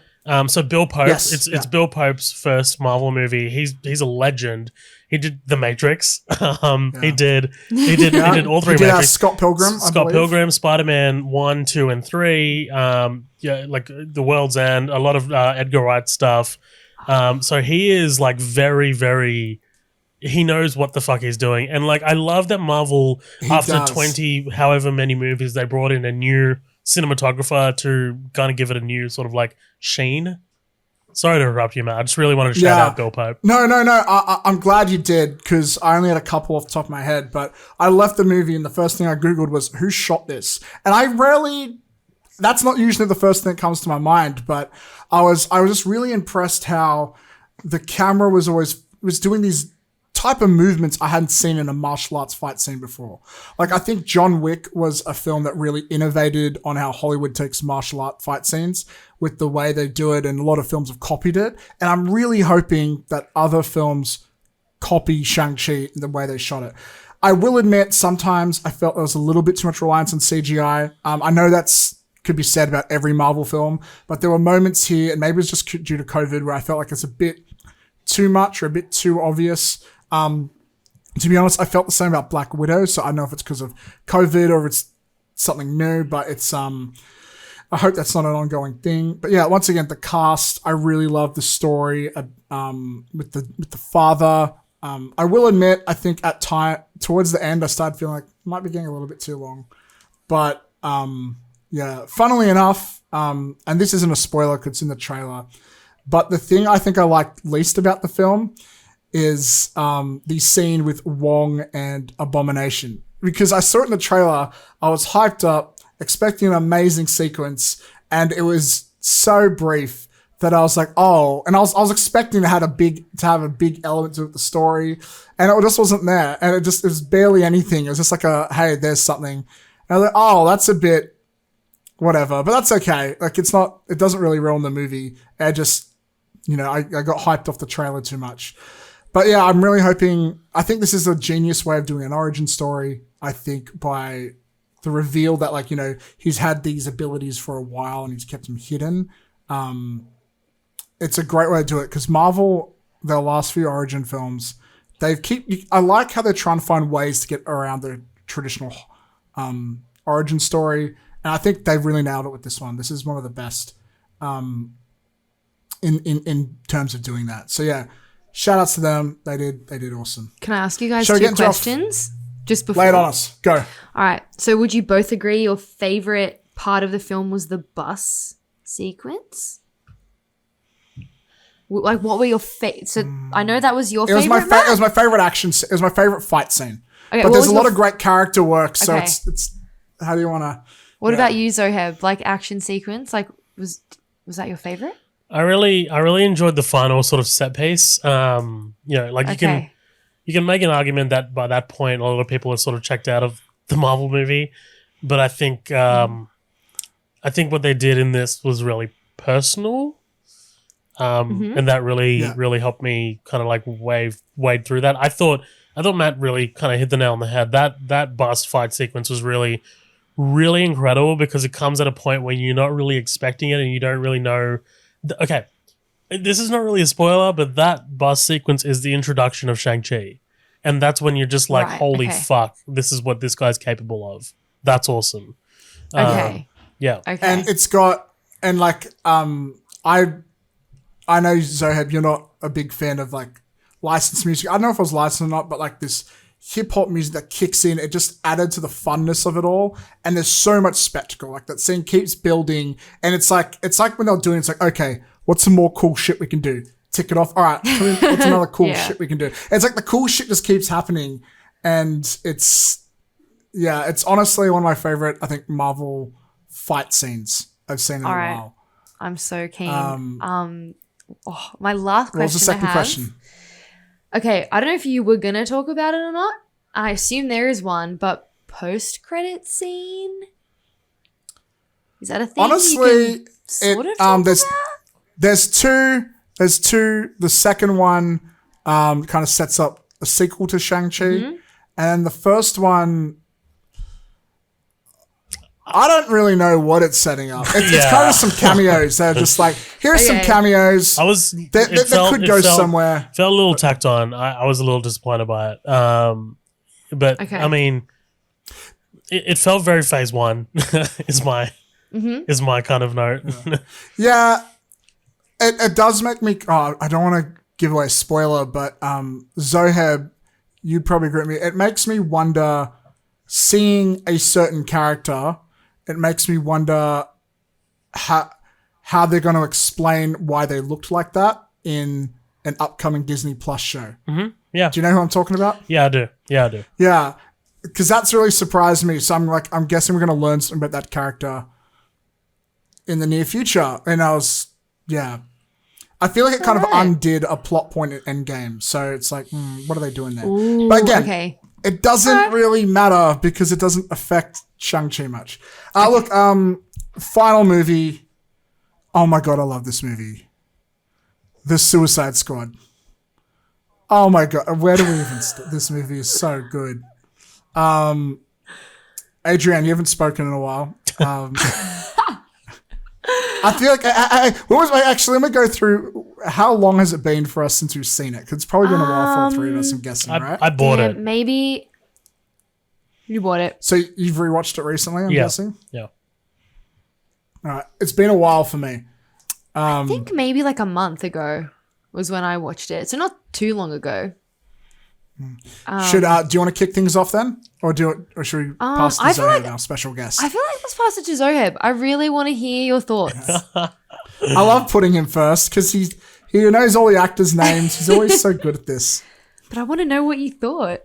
Yeah. So the first time I saw it, again, this is the reason I hijacked Colin's HBO Max account. So I mean, like, because it was the big, it was the first big movie to come out that we weren't getting when we hit lockdown, and I was just like, damn, I getting a lot of FOMO here because not only is it James Gunn, but it's DC, and you know, there's everyone around the world is talking about this movie. All the podcasts that I listen to, they're all talking about this movie, and I just really want on board. And the first time I watched it, I really, really enjoyed it. I really, really enjoyed it. I was so on board.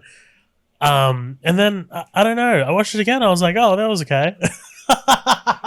Yeah, that's happened to me. Like I've done that with plenty of movies. Yeah. I think okay. So look, I really like Gunn's direction at this point.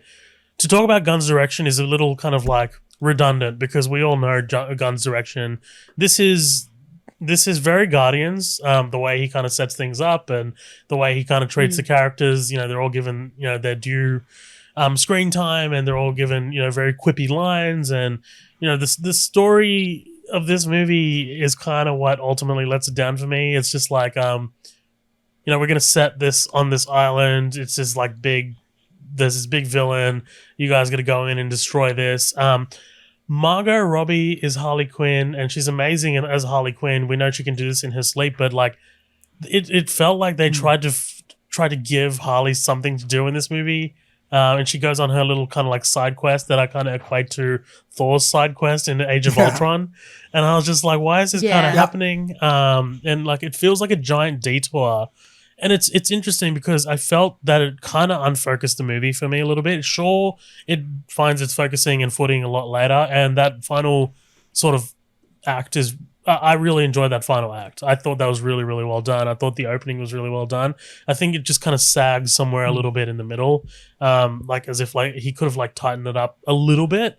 I think all the characters are great though. Like I in particular fell in love with Idris Elba's Bloodsport. I fell in love with David Dastmalchian's Polka Dot Man. I thought he was great. And like it felt like Scene stealer. 100% a scene stealer, but like there is something I kind of want to talk about, and spoiler alert, I apologize, but it kind of needs to be talked about. I feel like Gunn kind of went into this movie being like, okay, who can I kill off? Who can I like shock the audience with? Like, and honestly, I genuinely felt disappointed when he died, when Polka Dot Man died, because I feel like there was a lot of potential there for that character to do so much more. And be so much more. I'd love to build on that and say the thing I found most disappointing about his death was I thought he had some of the best character work in the film, and then his death happened as a joke. Like, I feel like I don't want a character. I love it if you make a joke. He's really funny, but don't do it to a character you maybe care about. A little bit. Yeah. No, that's it. Yeah. And I thought visually it looked beautiful. The soundtrack was amazing. Gunn's 100% adept at this. He knows what he's doing. There is one character that I didn't really love. And funnily enough, it's the one that's getting his own TV show. It's Peacemaker. I mean, like, I don't love Peacemaker. Don't get it. Yeah. I did start to like him a lot more, especially with that moment where he kills Rick Flag, because I think that's what was missing from Peacemaker with me. It was like a drama. He was just a bit too comedic for me. Yeah. But like his kind of quipping and back and forth with Bloodsport just didn't really do anything for me. And like him coming out of the woods in like tidy whities, sure, it was random and hilarious, but like it was a bit like, what the fuck? I don't know. And maybe it's just John Cena for me. Maybe John Cena is just not able to get that across. I don't know. But like I just didn't really fall in love with that character like I really wanted to, because I do really want to watch this Peacemaker show. But the trailer for that show looks garbage. I'm sorry. I saw the trailer for that. I'm just like, I'm not vibing with any of this. I'm sorry, James. So I'll be honest, I haven't seen it yet, but I'm also not that hyped for a very similar reason. Yeah. Like, I get what you could do with that character, but out of him and Bloodsport was way more interesting. Bloodsport was awesome. I really enjoyed Bloodsport. But like, this I think it's more of it's definitely more of a hit than it is a miss. It's not perfect by any stretch. It doesn't deserve the critical acclaim that it was getting a month before it came out. I don't think it's better than Guardians of the Galaxy. I don't even think it's better than Guardians of the Galaxy Part 2 because I rewatched that and I love that movie now, like, in hindsight. Yeah. So I don't know. It's a rare kind of like meh for James Gunn. And he's gonna take this and run with it. He's gonna have a ball in DC and Marvel. He's gonna walk between worlds. But this first kind of like, look, it's 100% better than the David Ayer version. I'll give it that. It's just it's just a bit uneven. So, but ultimately, I really liked it. Well, the thing with the David Ayer version is halfway through production, they went to him and said, make it like Guardians of the Galaxy. And now they have the guy who made Guardians of the Galaxy. Oh my God, yeah. David Ayer wasn't really given much of a fighting chance, but this movie is fantastic. But before I rant, maybe Adrienne, you should go first. So I won't shut up. I am really happy to hear that you guys loved Polka Dot Man as much as I did. I felt personally attached to him. Love David and Dastmalchian. I was like, oh my God, he's so fucking great. His face just says 2,000 words every second. But I loved the opening was maybe even my favorite part. I just thought it was crazy. And I was like, what the fuck's going on? I like the misdirect. Yeah. Oh my God. It was great. That was one of the best misdirects ever. Like, because you go in knowing a bunch of them are going to die, but you don't think they're all going to die straight away. It was awesome. And tell me second about it. Pete Davidson died, I was like I knew he'd have a small role, but I was like, what is happening right now? It was crazy. I loved it so much. I was literally like, I was like, okay, wait. Is this going to be some weird simulation where they're not actually dying? They're just practicing because these guys have to be in the movie. And then when that didn't happen, I was like, okay, what the fuck am I in for? But I really, really liked it. From like, that was my standard straight off the bat. So I was like, all right, here we go. This is going to be like a 10 out of 10. I was happy. Like, I was pretty happy with like everyone in it. I do agree that Peacemaker was my least favorite. I generally enjoy John Cena just being John Cena. I don't mind him, but that character, I don't know, like he sort of ticked me off a little bit. But I also really liked Ratcatcher. I'd say Ratcatcher and Polka Dot Man were my two faves. Polka Dot Man was like King Shark one. as well is up there for me as well. Yeah, King Shark. Oh my God. Sylvester Stallone. It's so funny. Yeah, I love that he did that. I really, really love that he did that. But yeah, I feel like I did enjoy it. I didn't hate it by any stretch. Harley was Harley, I do love her a lot, but she wasn't my favorite part of the film. Although I did love her, like her javelin scene. Yeah. Coming out of the building. So that awesome. was really epic. And I really hoped that he was not going to die. I really liked him. And when she sort of carried that for the rest of the film, I felt something, my heart swelled up a little bit inside. I think I'd probably, if I was going to give it a score out of 10, I'd probably give it like a 7. I probably would watch it again. I do feel like I'd have the same reaction where it probably wouldn't hit me so hard because the height was the beginning for me. I'm keen to see more. Like if they keep the same sort of like behind the scenes crew going, I'd be keen to see another one. So long as they don't polka dot us again and just wipe him out. That was really sad. That was really sad. Don't polka dot us. Yeah, don't do it, guys. Make it a verb. Yeah, I'd watch a whole solo movie of him, to be honest. And his mother. Like, I think that'd be really cool. Give me the prequel. Give me the prequel.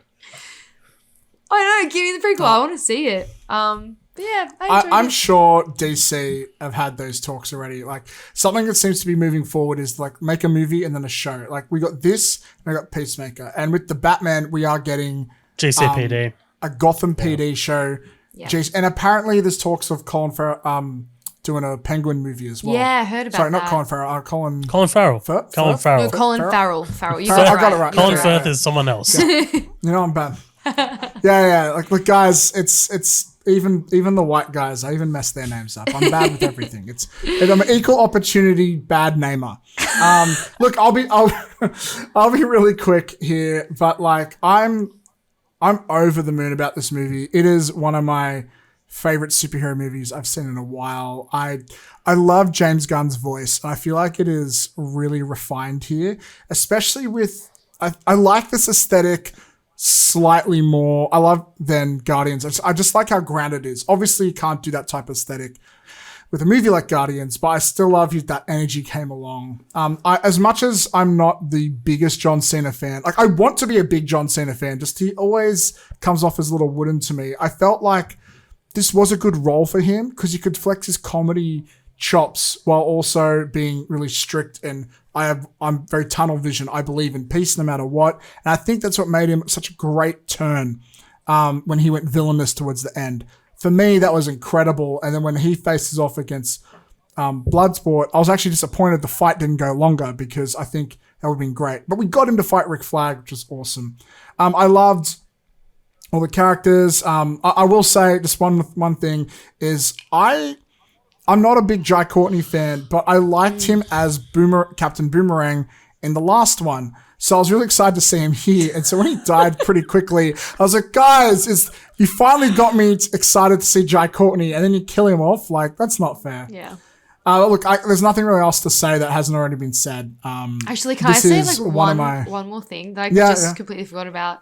One of my, for me, it is a spoiler though. Like it is. Yeah, that's all right. My favorite comedic moment was when they accidentally kill all the village, like, everyone in the camp. Yeah. Oh my god! I saw some. I saw some controversy about that. Like being like how can we root for like people being like killing innocent people, but like at the same time it's like we're watching villains, so I don't really. Yeah, it's dark. Like it's automatically tainted. It was hilarious. But that was just like they have bombs in their neck for a reason. They just were doing what they thought was like the right thing to do, and the fifth hand embarrassment was real. Mm-hmm. I was like, holy shit. Yeah. My last comment. I thought the Viola Davis and her team much better handled this time around. I loved seeing The Office and how it worked a little bit, and the morality behind that. I thought it was done really, really, really well. But look, guys, that's it for us today here at Upcoming Attractions. Thank you so much to our special guest, Zoheb. Zoheb, if people want to hear more of you and Midnight Double Feature, where can they find you? So thank you again so much for having me. Really appreciate this, and congratulations on the show. This is really exciting. Launching a podcast is exciting, and it's scary, and I'm sure you're going to do great. Midnight Double Feature, we're everywhere. We're on Instagram at Midnight Double Feature. We're on Twitter at MDF Pod. We have a Facebook group called The After Party. It's 3 words. It's basically everyone comes together and talks all things movies and memes and hilarious things. And I'm really proud of The After Party. Like those are the 3 kind of like main hubs. Yeah. You'll definitely see. Actually, by the time this is out, you would have already seen it, but we'll definitely be launching and talking about it in the after party. So, yeah, it's doing great. Adrienne, where can everybody find Upcoming Attractions to all our first-time listeners? Sure. You can find us on anywhere you get your podcasts, whether it's iTunes or Spotify. And you can also find us at Upcoming Attractions on Instagram, TikTok, Twitter, YouTube, where you can find long form and short form content and listen to our episodes as well. Yeah, we're going to be very big on the little clips on TikTok. We're putting all our eggs in that basket, I'm not going to lie. Yeah. And YouTube. So we'll see how that goes. That's it for us today. If you'd like to support the show, in addition to following us on social media, a 5-star iTunes review goes a long way. I'm not saying do it because there's a gun to your head, but it would really support the show and we'd appreciate it. Thank you so much for listening and hanging out with us today. I'm Matt, that's Adrienne, and Zoheb of Midnight Double Feature. We've been Upcoming Attractions. Until next time, laters.